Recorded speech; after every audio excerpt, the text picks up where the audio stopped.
హరి ఓం. పరమేశ్వర స్వరూపమైన సభకి నమస్కారం. మహానుభావుడైన వ్యాసుడు వేద విభాగం చేశారు. వేదాన్ని ఋగ్వేదము, యజుర్వేదము, సామవేదము, అథర్వణ వేదము అనేటటువంటి 4 పేర్లతో విభాగం చేసి ఆ విభాగము చెయ్యబడినటువంటి వేదాన్ని ఋగ్వేదాన్నంతటినీ కూడా పైలుడు అనబడేటటువంటి శిష్యుడికి ఉపదేశం చేశారు. యజుర్వేదాన్ని వైశంపాయనుడికిచ్చారు, సామవేదాన్ని జైమినికిచ్చారు, అథర్వణ వేదాన్ని సుమంతునికిచ్చారు. ఈ 4 శిష్యుల వలన ప్రశిష్యులు ఏర్పడ్డారు. అంటే వీళ్ళు మళ్ళీ ఆ వేద భాగాన్ని శిష్యులకి చెప్పారు. అందుకే వేదానికి శృతి అని పేరు. శృతి అంటే శృణ్వంతపః, చెవికి సంబంధించినది అని. అది పుస్తకం చూసి చదువుకుంటే వచ్చేది కాదు, స్వరంతో చెప్పాలి. కాబట్టి గురువుగారు దగ్గర కూర్చుని గురువుగారు ఆ మంత్రభాగాన్ని చెప్తూ ఉంటే ఆ స్వరాన్ని పట్టుకుని దాని ప్రకారంగా ఆ మంత్రాన్ని ఉచ్చరించగలిగినటువంటి స్థితి శ్రవణము వలన వస్తుంది. కాబట్టి దానికి శృతి అని పేరు. కాబట్టి వేదవ్యాసుడు వేద విభాగం చేసి 4 శిష్యులకిస్తే అది వేద విద్వాంసుల్ని తరువాతి కాలంలో తయారు చేసింది. 18 పురాణములను రచన సూతుడికిచ్చారు. ప్రత్యేకించి భాగవతాన్ని తన కుమారుడైనటువంటి శుకబ్రహ్మకి ఉపదేశం చేసి శుకబ్రహ్మ దాన్ని పరీక్షణ్ మహారాజుకి ఆ భాగవత ప్రవచనం చేశారు. కాబట్టి ఆ 4 శిష్యులు పడైనటువంటి వాడు పైలుడు. పైలుడు మహానుభావుడు, విశేషమైనటువంటి గురుభక్తి తత్పరుడు. గురుభక్తి తత్పరుడైనటువంటి పైలుని యొక్క శిష్యులలో అత్యంత ముఖ్యమైన శిష్యులలో ఒకడు ఉదంకుడు. ఆ ఉదంకుడు గురువు గారికి అత్యంత వినయంతో శుశ్రూష చేశాడు. అసలు శాస్త్రంలో శిష్యుడికి ప్రత్యేకంగా కొన్ని పేర్లతో పిలుస్తారు. ఆయనకి ఉండేటటువంటి పేర్లలో వినేయుడు అని పేరు. వినీయుడు అంటే వినయమును నేర్చుకున్నవాడు, గురువు పట్ల వినయముతో ఉండువాడు అని. అందుకే శిష్యుడికి వినేయుడు అని పేరు.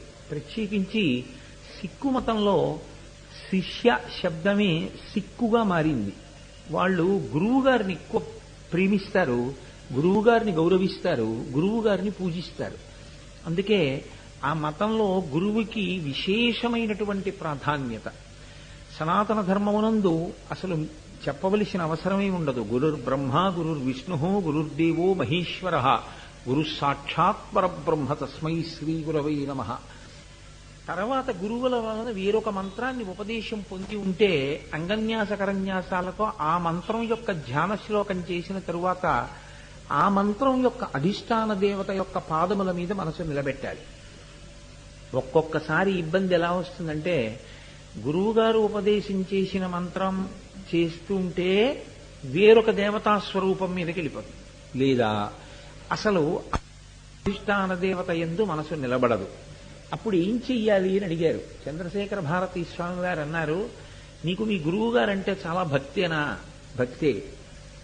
గాయత్రీ మంత్రం చేసినా ఇతర దేవతా మంత్రములను చేసినా గురువుగారి పాదములను ఒక్కదాన్ని స్మరిస్తే చాలు, అందరు దేవతల యొక్క అనుగ్రహము కలిగేస్తుంది. ఎందుకంటే గురువే బ్రహ్మ, గురువే విష్ణువు, గురువే శివుడు, గురువే పరబ్రహ్మ. అది గురువు యొక్క శక్తి, శిష్యుడు యొక్క గురా అని మీరు అడిగారనుకోండి, గురువు యొక్క శక్తితో సంబంధం ఏముండదు. అన్ని వేళలా గురువుగారే అనుగ్రహించారు అని చెప్పడం కుదరదు కూడా. ఏకలవ్యుడికి ద్రోణాచార్యులు వారు ఎలా అనుగ్రహించారు? కూర్చోబెట్టి పాఠం చెప్పలేదుగా. మీకు ఎంత గురి ఉన్నది అన్నదాన్ని బట్టి మీకు గురువుగారి అనుగ్రహం భాషించడము అన్నది కూడా ఉంటుంది. అందుకే రమణ మహర్షి గురువు గురించి మాట్లాడుతూ శిష్యునకు ఒక వ్యక్తి మీద ఉన్నటువంటి గురికే గురువు అని పేరు అంటారు. ఆ గురుత్వము అన్న మాటకు అర్థం అదే. గురువు అంటే బరువు. ఆయన కన్నా నేను తక్కువ, ఆయన దగ్గర నేను నేర్చుకోవాలి, ఆయన దగ్గర నేను తల వంచాలనేటటువంటి చిన్నతనాన్ని మనం అనుకోవడమే మనం లఘువు. ఆయన గురువు అని ఎప్పుడు అంటామో అప్పుడు మనం లఘువు అని గుర్తు. కాబట్టి మీకు తెలియదులేండి గురువుగారు నేను చెప్పింది వినండి అనకూడదు. గురువుగారు అంటే బరువు, మీరు లఘువు అని గుర్తుపెట్టుకోవాలి. కాబట్టి గురువుగారితో మాట్లాడేటప్పుడు గురువుగారు ఏది చెప్పారో దాన్ని శ్రేయోదాయకమని స్వీకరించాలి తప్ప గురువుగారికి పాఠాలు చెప్పే ప్రయత్నాలు చేయకూడదు. ఏదో లౌకికంగా ఏదైనా సలహా అడిగితే చెప్పడంలో దోషం ఏం లేదు, మీరు గురువుని చెప్పకూడదని అనకూడదు. కాబట్టి గురువు శిష్యుడి మధ్య ఉండేటటువంటి సంబంధం అత్యంత పవిత్రమైనటువంటి సంబంధం. ఆ గురువుని సేవించినటువంటి శిష్యులు మహాభారతంలో మీకు ఎంతమందో కనపడతారో, అసలు చాలా ఆశ్చర్యకరమైనటువంటి జంటలు కనపడతాయి. ఏమిటి ఇంత గమ్మత్తుగా ఉంటుందా అని మనం చాలా ఆశ్చర్యపోయేటటువంటి సందర్భాలు కనపడతాయి. ఈ గురు శిష్య సంబంధంలో ఉండేటటువంటి చాలా గొప్ప లక్షణం ఏమి అంటే, శిష్య అన్న మాటకి ఒక అర్థం ఉంది, శాసితుం యోగ్య శిష్య అని. ఎవరిని గురువుగారు శాసిస్తాడో వాడు శిష్యుడు. కొందరు గురువుగారు గురువుగారు గురువుగారు అని పిలుస్తున్నా గురువుగారు వాళ్ళని శాసనం చేయరు. అంటే నువ్వు ఈ పని చెయ్యి అని గురువు చెప్పరు. ఎందుకంటే వీడు చెపితే వినేంత తేలికైన వాడేం కాడు, వీడి యందు చాలా ఇంకా అహంకారం ఉంది, మమకారం ఉంది, కాబట్టి వీడిని నేను శాసించడం ఎందుకు అన్న స్థాయిలో ఊరుకుండిపోతే ఆయన శిష్యుడు కాలేడు. ఎవరు శిష్యుడవుతాడంటే గురువుగారు శాసించడానికి యోగ్యమైన రీతిలో గురువును అనువర్తించాలి. గురువుగారు ఒక మాట చెప్తే తండ్రి చెప్పిన మాట కన్నా గొప్పది అని తల్లి తండ్రి శరీరాన్ని ఇస్తారు, గురువు మళ్ళీ శరీరంలోకి రానవసరం లేని జ్ఞానాన్ని ఇస్తాడు. కాబట్టి గురువుగారు చేసిన శాసనాన్ని అనువర్తించిన వాడెవరో ఆయన శిష్యుడు. గురువుగారి తాపత్రయం అంతా ఎప్పుడూ ఎలా ఉంటుందంటే, శిష్యుణ్ణి ఎంత వృద్ధిలోకి తీసుకొద్దాం, ఎంత ఆత్మోద్ధరణ కల్పిద్దాం, ఎంత జ్ఞానాన్ని అతను సముపార్జన చేసేటట్లుగా అనుగ్రహిద్దాం. దీనితో పాటుగా లౌకికంగా శిష్యునికి కావలసినటువంటి సమస్త ప్రయోజనములు వనగూడేటట్టుగా కూడా గురువు ప్రార్థన చేస్తూ ఉంటారు. నేను భాగవతంలో కుచేలోపాఖ్యానం చెప్పినప్పుడు ఒక్క రాత్రి కుచేలుడు కృష్ణుడు కనపడకపోతే తల్లడిల్లిపోయిన సాందీపని మహర్షి చేసినటువంటి ఆశీర్వచనాన్ని మీకు ప్రస్తావన చేసి ఉన్నాను భాగవతంలో. ఆ గురువు యొక్క హృదయం అలా ఉంటుంది, అది వెన్నపూసలా ఉంటుంది. అందుకని ఎప్పుడు శిష్యుని యొక్క అభ్యున్నతి కొరకు గురువు ప్రార్థన చేస్తూ ఉంటాడు. కాకపోతే గురువుగారి దగ్గర శిష్యుడనిపించుకోగలిగినంత ప్రేమని సంపాదించుకోవలసి ఉంటుంది. అది ఎలా సంపాదించుకోవాలి అని అడిగారు.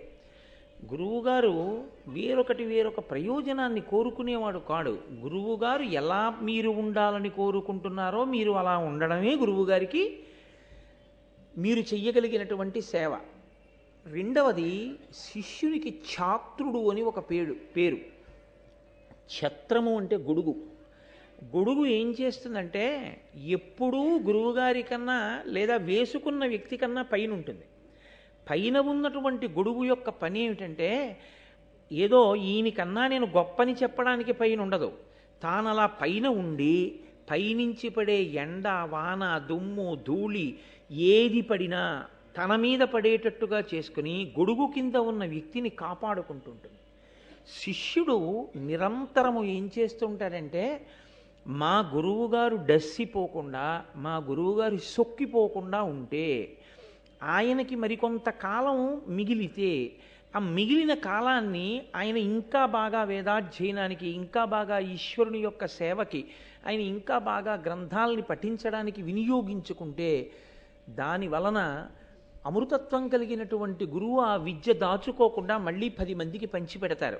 కాబట్టి ఆ గురువు కొన్ని వేల మందికి అందించడానికి వీలుగా ఆయనకి ఎక్కువ సమయం మిగిలేటట్టు నేను చెయ్యాలి. 2, గురువుకున్న లక్షణం తన ఆయుర్దాయం తాను తగ్గించేసుకుంటాడు. ఈశ్వరుడు ఊపిరుల రూపంలో ఆయుర్దాయాన్ని ఇస్తాడు. నిరంతరం వాక్య నిర్మాణమునందు ఉండడం చేత, మాట్లాడేటటువంటి వ్యాసంగమునందుండ కారణం చేత ఏమవుతుందంటే, ఆ ఊపిరి బాగా దీర్ఘవాక్య నిర్మాణం చేయడం, లేకపోతే లఘువాక్య నిర్మాణం చేయడం, లేకపోతే వాక్యాన్ని ఎక్కడెక్కడ విరవాలో అక్కడక్కడ ఆపి ఊపిరి తీసి విడిచిపెట్టిన కారణం చేత లోపల ఆ ఊపిరిల సంఖ్య బాగా ఎక్కువై ఆయుర్దాయం తగ్గిపోతుంది. తగ్గిపోయి తొందరగా శరీరాన్ని విడిచిపెట్టే అవకాశం ఉంటుంది. ఆయుర్దాయాన్ని తనకి తాను తగ్గించేసుకుంటున్నాడు తెలిసి కూడా. అలా ఎక్కువ మాట్లాడడం వలన ఆయుర్దాయం క్షీణించిపోతోందని తెలుసు. 2, మనుష్యునికి భగవంతుని ఇచ్చినటువంటి అద్భుతమైన కానుక స్వరపేటిక. ఆ స్వరపేటికకి ఒక లక్షణం ఉంటుంది, అది అరిగిపోతుంది. అది కాలక్రమంలో మాట్లాడగా మాట్లాడగా జీర వచ్చేసి క్రమక్రమంగా అది మూగబోతుంది, ఆ స్వరపేటిక పనిచేయదు. అలా ఎంతమందో అటువంటి స్థితిని పొందారు. ఇది తెలిసి మాట్లాడుతూనే ఉంటాడు గురువు. ఎవరి కొరకు ఇది అంటే త్యాగేనైకే అమృతత్వమానసు. అయ్యో నేను చెప్పకపోతే ఇంక నేను చదువుకున్న చదువు ఎందుకు, పోతే పోని స్వరపేటిక, తగ్గిపోతే తగ్గిపోని ఆయుర్దాయం, నా వల్ల 10 మందికి ఉపయోగం కలిగితే నాకు అంతకన్నా ఏం కావాలని మాట్లాడతాడు గురువు.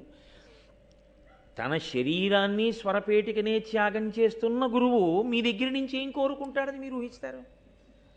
అంత పెద్దవే విడిచిపెట్టినవాడు ఇంకేది కోరుకున్నట్టు. కాబట్టి ఏం చేయమందంటే ఛత్రమై నిలబడమని చెప్పింది. మిగిలిన సమయాలలో ఆయన అంత డస్సిపోకుండా ఆయనకి నువ్వు విశ్రాంతినివ్వగలిగితే కనీసం ఆయన ఆయుర్దాయం మరికొంత పెరుగుతుంది. కాబట్టి గురువుని చంపుకోవడం అంటే గురువుని ఇబ్బంది పెట్టడం, గురువుని కాపాడుకోవడం, బ్రతికించుకోవడం అంటే గురువుగారిని ఖేద పెట్టకుండా ఆయనని అనువర్తించడం. ఈ లక్షణములు ఎవరు తెలుసుకుని అనువర్తిస్తారో వాడికి శిష్యుడు అని పేరు. అందుచేత గురువు చేత శాసింపబడతాడు. కేవలము చదువుకోవడం కాదు, చదువుకోవడంతో పాటుగా ఈ విషయాన్ని చూస్తూ ఉంటారు. అసలు ఇంకొక పెద్ద రహస్యం ఏంటంటే, ఇప్పుడు నేను చెప్పేటటువంటి ఈ ప్రక్రియ మామూలుగా ఇవాళ ఉన్న రోజుల్లో పరిస్థితిని నేను అన్వయం చెయ్యట్లేదు, ఇది చాలా తక్కువకు అన్వయం అవుతుంది. పూర్వం గురువుగారి ఆశ్రమానికి వెళ్ళి విద్యార్థులు చదువుకునేవారు. అప్పుడు గురుపత్ని అన్నం పెడుతుంది వీళ్ళకి. గురుపత్ని కోరికంతా ఏముంటుంది, తన సౌభాగ్యం మీదే ఉంటుంది.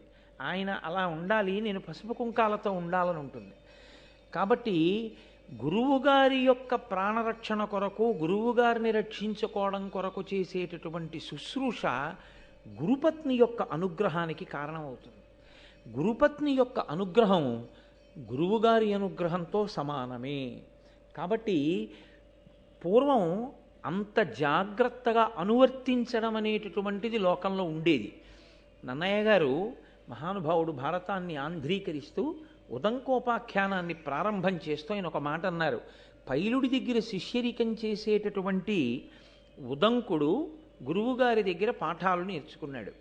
పైలుడు ఏం చెప్పాడు, ఉదంకుడు ఏం నేర్చుకున్నాడు, దాని గురించి చాలా అందమైన పద్యం ఒకటి చేస్తూ, గురుకులమునందు గురులకు పరిచర్యలు నర్చి తానపరిమిత నిష్ఠాపరుడై జ్ఞానము వడసెను గురుదయ అణిమాది కాష్టగుణములతోడన్. ఆయన ఎలా చదువుకున్నాడో చెప్తున్నారు. గురువుగారి దగ్గర చదువుకోవడం అంటే గురువుగారు ఏమైపోయినా పర్వాలేదని చదువుకోవడం కాదు. గురువుగారి దగ్గర నేర్చుకోవడం అంటే అలా ఉండాలి వినయం. గురుకులమునందు గురులకు పరిచర్యలు నర్చి, గురువుగారికి సేవ చేస్తూ, గురుపత్నికి సేవ చేస్తూ, గురువుగారి ఆశ్రమమునందు సేవ చేస్తూ. అసలు ఆశ్చర్యకరమైన విషయాన్ని ఒకదాన్ని శాస్త్రం ప్రతిపాదన చేస్తుంది. గురువుగారి ఇల్లు దేవాలయము అంది శాస్త్రం. దేవాలయములోనికి మీరు ఎప్పుడు పడితే అప్పుడు వెళ్ళడం కుదరదు, ఎలా పడితే అలా వెళ్ళడం కుదరదు. దేవాలయ తుల్యమైనటువంటి గురువుగారి ఇంట్లోకి మాత్రం ఆర్తితో ఉండి కూడా ప్రవేశించవచ్చు. కానీ గురువుగారు ఇబ్బంది పడేలా మాత్రం అస్తస్థమానం గురువుగారింటికి వెళ్ళి ఇబ్బంది పెట్టకూడదు. నేను మీకు యథార్థం చెప్తున్నాను, నాకు అన్నిటికన్నా జీవితంలో చాలా భయమైన విషయం మా గురువుగారింటికి వెళ్ళడమే. ఇప్పటికీ నేను మా గురువుగారింటికి కొన్ని నెలలకి ఒక్క పర్యాయమే వెడతాను. అది కూడా 1000 మార్లు నేను వారికి విజ్ఞాపన చేసి, చాలా బలీయమైన కారణం ఉంది నేను వెళ్ళవలసి ఉంటుంది అంటే అప్పుడు గురువుగారి అనుమతి తీసుకుని వెళ్ళి, వారి దగ్గరికి వెళ్ళినప్పుడు వారు మాట్లాడడమే, నేను మాట్లాడడం అనేటటువంటిది బహు తక్కువగా, గురువుగారు మాట్లాడింది విని ఎంత తొందరగా పని పూర్తి చేసుకోగలిగితే అంత తొందరగా, వారి ఊపిరికి ఖేదం కలగకుండా చూసుకుని లేచి వస్తాను. యథార్థంగా చెప్పాలంటే నేను మా గురువుగారి ఇంటికి వెళ్ళిన దానికన్నా మా గురువుగారు నా దగ్గరికి వచ్చిన సందర్భాలే ఎక్కువ ఉంటాయి. ఆయన ప్రేమ అటువంటిది. నేను ఇక్కడ భారతం చెప్తున్నాను అంటే అనేక సందర్భాల్లో నేను ఉపన్యాసాలు చేస్తుంటే పరమ ప్రీతితో లోపలికి వస్తే వెంటనే నేను వేదికి దిగి నమస్కారం చేస్తానని మా గురువుగారు ఆ చివరెక్కడో ఎవ్వరికి కనపడకుండా కూర్చుని వింటారు. విని, నాన్న ఈ ఘట్టాన్ని ఇంకా ఇంత బాగా చెప్పచ్చు, లేదా ఇవాళ నువ్వు చెప్పిన దానివల్ల నా మనసు రంజిల్లిందిరా అని రాత్రి ఓ ఫోన్ చేసి చెప్తారు. ఆయనకి సంతోషం కలిగితే ఆయనే అకస్మాత్తుగా వస్తారు. గురువుగారి అనుగ్రహము అంటే గురువుగారు ఇబ్బంది పడకుండా చూడడంలోనే ఎక్కువ ప్రాధాన్యత ఉంటుంది. అదే గురు పరిచర్య అన్న మాటకు అర్థం. కాబట్టి గురుకులమునందు గురులకు పరిచర్యలు నర్చి తానపరిమిత నిష్ఠాపరుడై జ్ఞానము పడశను. నిష్ఠ ఆచార సంబంధము. గురువుగారి దగ్గర వింటే వచ్చేస్తుంది అనుకోవడం తప్పు. దానికి తగినట్లుగా ఆచరణాత్మకము కావాలి. ఆచరణ కూడా ఉండాలి. ఆచరించి చూపించాలి. గురువుగారు ఏం చెప్పారో దాన్ని త్రికరణ శుద్ధిగా ఆచరణ చేస్తే గురువు విశేషమైనటువంటి తృప్తిని పొందుతారు. అలా చెయ్యడం వల్ల గురువుగారి యొక్క అనుగ్రహం కలిగింది ఉదంకుడికి. కలిగితే ఏమైంది? అణిమాదికాష్ట గుణములతోడన్ ఆయన విద్యలు నేర్చుకున్నాడు.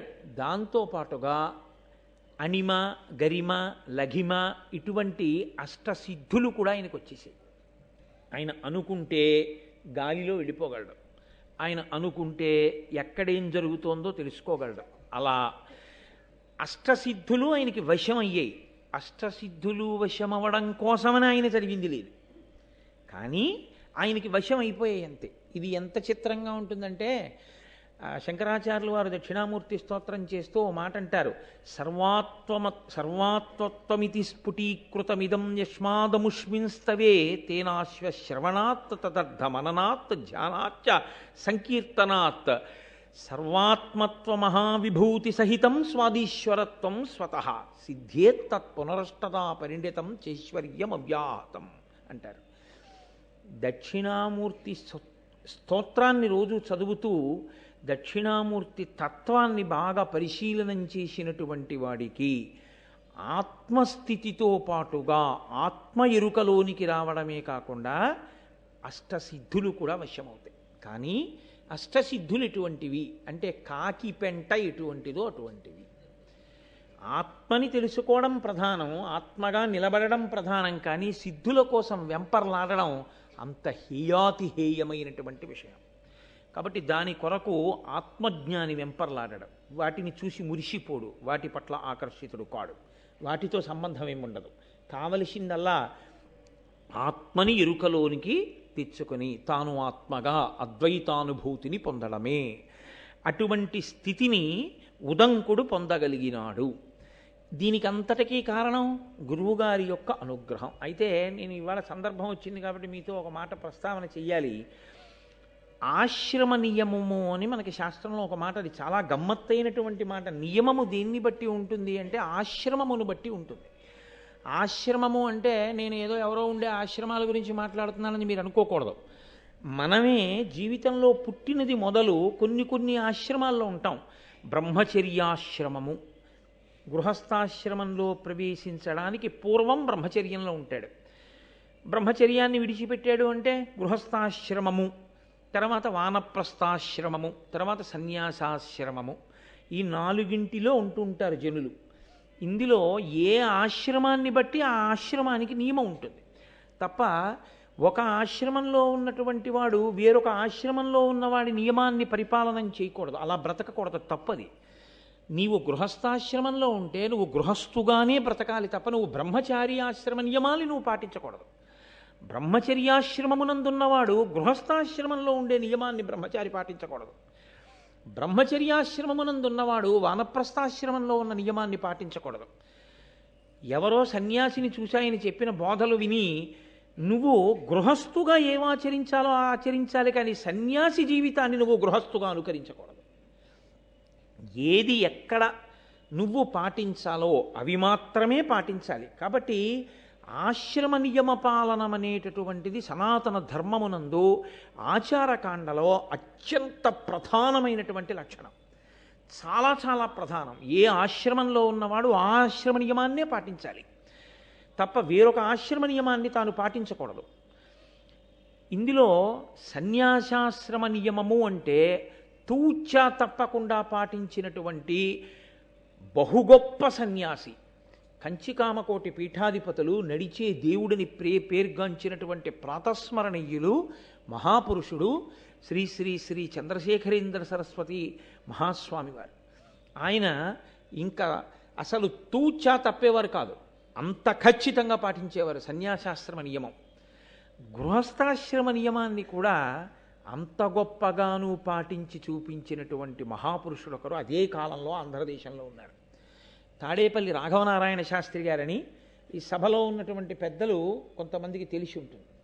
తాడేపల్లి రాఘవనారాయణ శాస్త్రి గారంటే ఎంతటి మహాపురుషుడో తెలుసా అండి? వారి శరీరం విడిచిపెట్టిన తర్వాత వారి శరీరాన్ని అగ్నియందు వేయించారు. ఆయన చితాభస్మంలోంచి బాలాస్వరూపం వచ్చింది. అంటే ఆయన ఎంత ఉపాసన చేశారో మీరు ఆలోచించండి. ఆయన గృహస్థాశ్రమంలో వాళ్ళ గురువుగారు చెప్పిన మాట నమ్ముకున్నారు ఆయన. అది గురువు మీద విశ్వాసం అంటే, అది గురి అంటే. ఆయన కటిక దరిద్రం అనుభవించారు ఒకప్పుడు.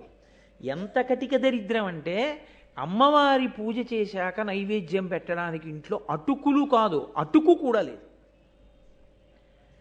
ఏమీ లేవు. ఒకరి దగ్గరికి వెళ్ళి ఆయన చెయ్యి చాపేవారు కాదు. అందుకని ఆయన మంచినీళ్లు తెచ్చి అక్కడ పెట్టి మంచినీళ్లు నైవేద్యం చేసేవారు అమ్మవారికి. అదే ఆయన తాగేవారు. కాబట్టి మంచినీళ్లు నైవేద్యం పెట్టేవారు. కటిక దరిద్రంతో బాధపడుతూ పక్క ఇంటి వారికి కూడా చెప్పకుండా, ఇల్లాలు కూడా అటువంటి తల్లి. నిజంగా ఈ గృహస్థాశ్రమంలో ఉన్న వాళ్ళ ఇంట్లో ఉండవలసినటువంటి మూర్తి అది. తాడేపల్లి రాఘవనారాయణ శాస్త్రి గారు భార్య. ఆయన 27 పర్యాయములు లలితా సహస్రనామ స్తోత్రంతో అమ్మవారిని పూజ చేసి, కటిక దరిద్రంలో 27 పర్యాయములు మంచినీటిని లలితా అమ్మవారికి నైవేద్యం చేశారు. చేసి ఆయన ఇంకొకసారి లలితా సహస్రం చదవడానికి ఓపిక లేదు, అప్పటికే అన్నం తిని చాలా రోజులు అయిపోయింది. లలితా సహస్రం చదవబోయి మాగన్ను పడిపోయింది. స్పృహ తప్పిపోతూ ఇంకా నోటి వెంట పలుకు పలకలేక, అప్పుడు కూడా గురువుగారి మాట మీదే నమ్మకం. గురువుగారు నాకు ఈ మంత్రం ఇచ్చారు, పరదేవత ఉన్నది అని చెప్పారు, నన్ను కాపాడుతుంది పరదేవత, ఆయన నమ్మకం అంతే. ఆయన సొమ్మసిల్లిపోయారు పూజామందిరంలో. పరదేవత నిజంగా వచ్చి కూర్చుని ఆయన తల ఎత్తి చేత్తో పట్టుకుని పాయసాన్నం తీసి ఆయన నోట్లో పెట్టి పసిబిడ్డకి తినిపించినట్లు తినిపించింది అంతే. ఇక రాఘవనారాయణ శాస్త్రి గారి జీవితంలో వెనక్కి తిరిగి చూడలేదు. ఆ రాఘవనారాయణ శాస్త్రి గారి దగ్గరికి చంద్రశేఖరేంద్ర సరస్వతి స్వామి వారు ఏమైనా అనుమానాలుంటే శిష్యుల్ని రాఘవనారాయణ శాస్త్రి గారి దగ్గర కనుక్కోండి అని పంపించేవారు. అంతటి ఉపాసకులు వారు. బయటికి వస్తే ఆచారం పాడవుతుంది, గృహస్థాశ్రమ ధర్మపు ఆచారం అని బాధపడుతుంటే పరమాచార్య స్వామి వారి బ్రహ్మరథం ఎక్కొచ్చారు. బ్రహ్మరథం అంటే వేదం చదువుకున్న వాళ్ళు పల్లకి మోస్తారు, అలా వస్తే బ్రహ్మరథం అంటారు. వేదం చదువుకున్న వాళ్ళు కామాక్షి కామాక్షి, అడుగు తీస్తే కామాక్షి, అడుగేస్తే కామాక్షి. మొన్న మనం కంచి వెళ్ళినప్పుడు ఆ పల్లకీలు చూసాం కదా, ఆ పల్లకీలు పట్టుకుని వస్తుంటే రాఘవనారాయణ శాస్త్రి గారి ఇంటికి వచ్చి ఇంట్లో దిగి, అది మహానుభావులు గురువులంటే. పరమాచార్య స్వామి వారు అన్నారు, ఏమి నీ ఆచారానికి ఇబ్బంది వస్తోందని బెంగపెట్టుకుంటున్నావా? ఇవాళ మీ ఆచారానికి మేము కొత్తగా రక్ష కడుతున్నాం, మీకు ఇబ్బంది కలగదని శాలువా తీసి కప్పారు. పరమాచార్య స్వామి వారి శాలువా కప్పడం అంటే అంగరక్ష కట్టేది. ఆ శాలువా కప్పారు. కప్పి ఇంకా మీకు బెంగలేదు, మీరు బయటికి వచ్చినా మీకేమీ ఇబ్బంది కలగదన్నారు. ఆ గురు శిష్య సంబంధం ఎటువంటిదో తెలుసా అండి? గురువుగారంటే ఎలా ఉంటుంది అంటే, మహాభారతంలో నన్నయ్య గారు ఉత్తిని ఇచ్చారా, ఒక్కొక్క పద్యం వెనక ఎంత తాపత్రయం ఉందో, వ్యాస హృదయం ఎంత పరవశించిందో, అయ్యో నా జాతి చెప్పుకోవాలి వాళ్ళకని. పరమాచార్య స్వామి గారు కూర్చునుండగా తాడేపల్లి రాఘవనారాయణ శాస్త్రి గారు వాళ్ళ నాన్నగారు రామామృతము అని ఒక గ్రంథాన్ని రచించారు. ఆ గ్రంథం ఆయన దగ్గర చదువుదామని వెళ్ళారు. అయితే లోపలికి రమ్మన్నారు పరమాచార్య స్వామి. ఆయన వచ్చి చదువుతున్నారు ఆ పుస్తకం. చాలా బాగున్నాయో ఈ పద్యాలు, చదువు అంటున్నారు. ఈలోగా అంతేవాసి ఒకరు వచ్చి, బెంగళూరు నుంచి ఎవరో వచ్చారండి, పీఠానికి ఇస్తారట, చాలా డబ్బట్టుకొచ్చారు, మీ దర్శనం చేసి డబ్బిచ్చి వెళ్ళిపోతారట అన్నారు. కాసేపు ఆగమనం అని చదువు అంటున్నారు. ఈయన చదువుతున్నారు. ఆయన మళ్ళీ వచ్చాడు, ఆయన వెళ్ళిపోవాలట, ఒక్కసారి వచ్చి డబ్బిచ్చి వెళ్ళిపోతారట అన్నారు. చదువు అన్నారు. ఆయన మూడో మాట వచ్చాడు, అయ్యా ఆయనకి చాలా ముఖ్యమైన పని ఉందిట, ఒక్కసారి మీకు నమస్కారం పెట్టి డబ్బిచ్చి వెళ్ళిపోతాట, కాబట్టి ఒక్కసారి ముందు ఆయన్ని ప్రవేశపెట్టమని అడుగుతున్నాడు, ఒకసారి ఆయన లోపలికి తీసుకొచ్చేస్తే బాగుంటుందేమో అన్నాడు. ఈయన రాఘవనారాయణ శాస్త్రి గారు బాధపడుతున్నారు, అయ్యో ఇదేమిటి, నేను ఓ పక్క పద్యాలు ఇలా చదువుతూ కూర్చుంటే పాపం ఈయనకి ఇబ్బందిగా ఉందేమో అని. పరమాచార్య స్వామి వారు అన్నారు, అతను డబ్బట్టుకొచ్చాడని ముందు మాట్లాడాలా, లేక రామాయణం కన్నా అతను వచ్చి మాట్లాడడం నాకు గొప్ప అనుకుంటున్నాడా? నన్ను దర్శనం చెయ్యాలనుకుంటే తర్వాత రమ్మను, లేదా ఉండమను, నాకు ఈ రామాయణమే గొప్పది అన్నాడు. ఎందుకు గొప్పదో లోకానికి తెలియాలి కదండి. రాఘవనారాయణ శాస్త్రి గారు తండ్రి గారు రాసిన రామాయణం ఎందుకు గొప్పదో తెలియాలిగా. పరమాచార్య ఓ ప్రశ్న వేశారు, ఏమయ్యా సీతమ్మని అగ్నిహోత్రంలోకి ప్రవేశపెట్టాడు కదా రాముడు, తెలుసు కదా అగ్నిపునీత సీత అని. ఇంత తెలిసున్న తర్వాత కూడా ఎవరో ఎక్కడో పౌరుడు ఒక్కడేదో నింద వేశాడని సీతమ్మని పరిత్యజించడం అంత న్యాయమా? సరే, రాజారాముడు చిన్న అనుమానం వచ్చినా ఆయన ఆ పదవిలో కూర్చోడానికి ఇష్టపడడు, పరిత్యజించాడు. వాల్మీకి మహర్షి ఏదో చెప్పారు, కవులందరూ అనువదించారు. 80 రామాయణాలు చదివానయా అన్నారు పరమాచార్య. అన్నీ చదివా, అన్నింటిలో ఎవరి హృదయం వారిది రాశారు, మంచిదే. మీ నాన్నగారు దాన్ని ఎలా సమర్థించారని అడిగారు. అయితే రాఘవనారాయణ శాస్త్రి గారు ఆ ఘట్టం తీసి యుద్ధకాండలోంచి చెప్పారు. ఎంత గొప్ప భావన చేశారో తెలుసా అండి ఆయన. పరమాచార్య విన్నారంటే అది కారణం. ఆయన అన్నారు, సీతమ్మ తల్లిని రాముడు ఎప్పుడు పెళ్లి చేసుకున్నాడు? రాజు కాకముందు చేసుకున్నాడు. ఇంకా అప్పటికి కొడుకు దశరథుడికి, దశరథుడు రాజు, రాజకుమారుడిగా పెళ్లి చేసుకున్నాడు. సీతమ్మతో వివాహం అయిపోయింది. అగ్నిహోత్రంలో ప్రవేశపెట్టాడు. ఆమెని ఎవ్వరూ నింద వేయకూడదు అని లోకానికి నిరూపించాడు, స్వీకరించాడు. ఆయనకి ప్రేమ లేక కాదు ప్రవేశపెట్టింది, లోకం నింద వేయకూడదని. వచ్చాడు, పట్టాభిషేకం చేసేసుకున్నాడు. పట్టాభిషేకం చేసుకున్న తర్వాత కూడా సీతమ్మేగా భార్య, ఏకపత్ని వ్రతుడిగా. ఒకనాడు మంత్రులలో ప్రభువుకి నీతి పాఠం చెప్పే మంత్రి వచ్చి రాముడు ఏకాంతంలో ఉండగా ఒక మాట అన్నాడు, ప్రభు, మీరు వైకుంఠంలో ఉన్న శ్రీమన్నారాయణుడు, లోకానికి ధర్మం నేర్పడానికి రామచంద్రమూర్తిగా వచ్చి నరుడిగా ఈ భూమి మీద నడుస్తున్నారు. ఇటువంటి మీరు ప్రభువు కాకముందు సీతమ్మని భార్యగా ఉంచుకున్నారు, ధర్మానికి తప్పు లేదు. ప్రభువు అయ్యాక సీతమ్మ భార్యగా ఉండవచ్చా అని అడిగాడు. ఈమె ఎందుకు ఉండకూడదు అని అడిగాడు రాముడు. ప్రభువు భూమిపతి, భూమిపతి అంటే ఈ భూదేవికి భర్త ప్రభువు. అప్పుడు సీతమ్మ మీకేమవుతుంది? మీరు పట్టాభిషేకం అవగానే భూమి భర్త, మీరు భూమి భర్తగా పట్టాభిషేకం చేసుకుంటే సీతమ్మ పక్కన భార్యాస్థానంలో ఉండకూడదు. మీరు పట్టాభిషేకం చేసుకోనంతసేపు సీతమ్మ మీకు భార్యగా ఉండొచ్చు. ప్రభు ఇప్పుడు ధర్మం నడిచిందా అన్నాడు. ఉలిక్కిపడిన రాముడు కారణం చెప్తూ ధర్మము కోసమే సీతమ్మను అడవికి పంపాడని సమర్థించారండి మా నాన్నగారు. ఇది విని పరవశించిపోయారు పరమాచార్య స్వామి. అబ్బా, ఇన్ని రామాయణాలు విన్నాను కానీ ఇలా సమర్థించిన వాడిని వినలేదయా, ఆ పుస్తకాల సెట్ ఒకటి అక్కడ పెట్టి పో అన్నారు. అంటే ఇంత గొప్ప రాఘవనారాయణ శాస్త్రి గారు అన్నారు, మీకు సంస్కృతం వచ్చో అరవం వచ్చు, తెలుగు రాదుగా, మీకెందుకు ఆ పుస్తకాలు? నాకు వచ్చో కాదు, అక్కడ పెట్టు, రోజు ఓ పువ్వు వేస్తా, చాలదా అంటే ఓ పువ్వు వేస్తుండేవారో వేయలేదో ఉంచేశాడు, వెళ్ళిపోయారు రాఘవనారాయణ శాస్త్రి గారు. చాలా కాలం అయిపోయిన తర్వాత ఆయన దర్శనానికి వెళ్ళారు. వెడితే రామ జగన్మోహన అని విశ్వామిత్రుడు రాముణ్ణి చూసి చదివినటువంటి పద్యం ఒకటి చదివారు పరమాచార్య స్వామి. ఇది మా నాన్నగారు రాసింది అన్నారు ఆయన. అంటే ఆయన అన్నారు, రాఘవనారాయణ శాస్త్రి మీ నాన్నగారు రాయడం కాదు, ప్రతిరోజు రాత్రి పడుకోబోయే ముందు మంచం మీద పడుకుని కాలు మీద కాలు వేసుకుని ఆకాశం వంక చూస్తూ ఈ పద్యాలు పరవశంతో మీ నాన్నగారు చదువుకునేవారు కదూ, ఆయనకి ఇష్టం ఈ పద్యాలు అన్నారు. అసలు వాళ్ళ నాన్నగారిని పరమాచార్య స్వామి చూడలేదు. మీకు ఎలా తెలుసండి? అది మాకు ఒక్కళ్ళకే తెలిసి ఇంట్లో మీకు ఎలా తెలిసిందన్నారు. ఆయన నవ్వు నవ్వు తెలిసారు. గురువు త్రికాల వీధి, గురువుకి అన్నీ తెలుసు, కానీ అన్నీ తెలిసున్నట్టు ఉండక్కర్లేదంతే. గురు శిష్య సంబంధం అంటే అంత గొప్పది. ఎక్కడో ఉన్న తాడేపల్లి రాఘవనారాయణ శాస్త్రి గారి గురించి పరమాచార్య స్వామి వారికి అన్నీ తెలుసు. పరమాచార్య స్వామి వారి గురుత్వం మీద ఆయన ఏకంగా గొప్ప గొప్ప స్తోత్రాలే చేశారు. అవి గురు శిష్య సంబంధాలంటే. అంత పరమ పవిత్రంగా ఉండేవి, అంత పవిత్రమైన సంబంధాలు కాబట్టే, అంత గొప్ప పూజలు కాబట్టే రాఘవనారాయణ శాస్త్రి గారి శరీరాన్ని అగ్నిహోత్రంలో వ్రీలిస్తే ఆకరణ దహన సంస్కారం జరుగుతుంటే ఆయన చితాభస్మంలోంచి శరీరంలోంచి బాలాదేవి వచ్చి నిలబడింది పైన. అంటే ఎంత గొప్పగా గురువుల మాటల్ని విశ్వసించి తాపత్రయంతో నిలబడ్డారో, ఎంత పూనికతో నిలబడ్డారో మీరు ఆలోచించండి. మొన్న వచ్చారు కృష్ణావధానులు గారు, మొన్నే మేమందరం వెళ్ళాం కుంభాభిషేకం గురించి మాట్లాడడానికి వారింటికి. అప్పటి వరకు బాగానే మాట్లాడారు. మా గురువుగారు అన్నారు అంతే. ఆ తర్వాత ఇంకా ఒక 7-8 నిమిషాల సేపు ఆయన మాట్లాడలేకపోయారు. కంఠం గాద్గదికమైపోయి కన్నుల వెంట ధారల కింద నీరు కారుతూ ఉండిపోయారు. ఆ గురువు అన్న పేరెత్తేటప్పటికి అయ్య బాబోయ్, ఆయన లేనినాడు మాకు చెప్పేవాడెవరు, మమ్మల్ని తీర్చిదిద్దేవాడెవరు అన్న తాపత్రయం, ఆ గౌరవంతో కంఠం బొంగురుపోయింది. ఇంత వయస్సులో ఆయనకి, ఇంతమంది శిష్యులు ఉన్న గురువుకి. అది గురు శిష్య సంబంధం, అది పవిత్రమైనటువంటి భావన.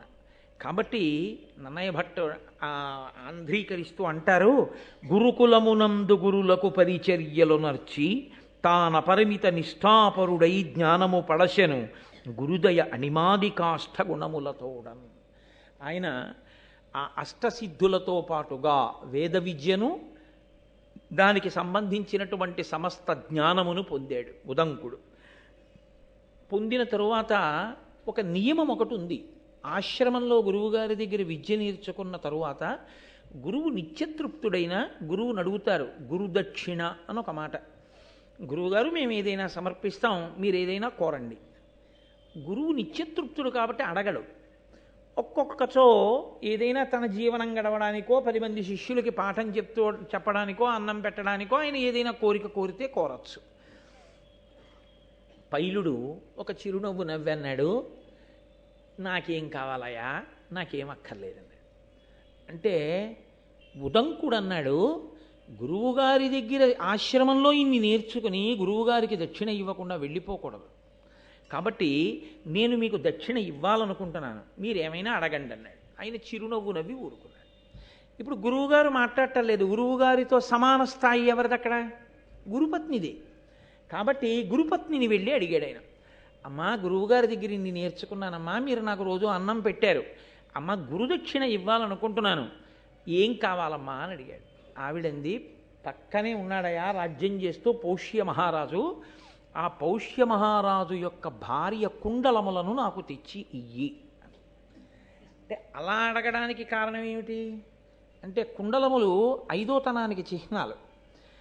ఆ కుండలములు అటువంటి శక్తి కలిగినవి. ఒక్కొక్క వస్తువుకి శక్తి దేనివల్ల వస్తుందంటే, ఆ వస్తువుని పట్టుకున్న వ్యక్తి వలన వస్తుంది. అదో విచిత్రం. లోకంలో అత్యంత గొప్ప వ్యక్తి, గొప్ప ఈశ్వరారాధన చేసేటటువంటి వ్యక్తి చాలా కాలం ముట్టుకున్నటువంటి కళాన్ని మీకు ఇచ్చారనుకోండి, ఆ కళానికి ఒక పవిత్రత ఉంటుంది. మీరు సరిగ్గా ఉంచుకుంటే ఉంటుంది, మీరు విరిచేస్తే పోతుంది ఆ పవిత్రత. కాబట్టి గురువుల దగ్గర నుంచి వచ్చినటువంటి పూతిక పుల్లకి కూడా శక్తి ఉంటుంది. ఎందుకంటే అది వారి శక్తి వలన ఆ వస్తువులోనికి ప్రవేశిస్తుంది. అది వారికి ఉండేటటువంటి గుణం. అందుకే మీరు కొంచెం జాగ్రత్తగా చూస్తే అగ్నికి ఆకర్షణ శక్తి ఉంటుంది. అగ్నికి కేవలము కాల్చడమే కాదు, ఆకర్షిస్తుంది.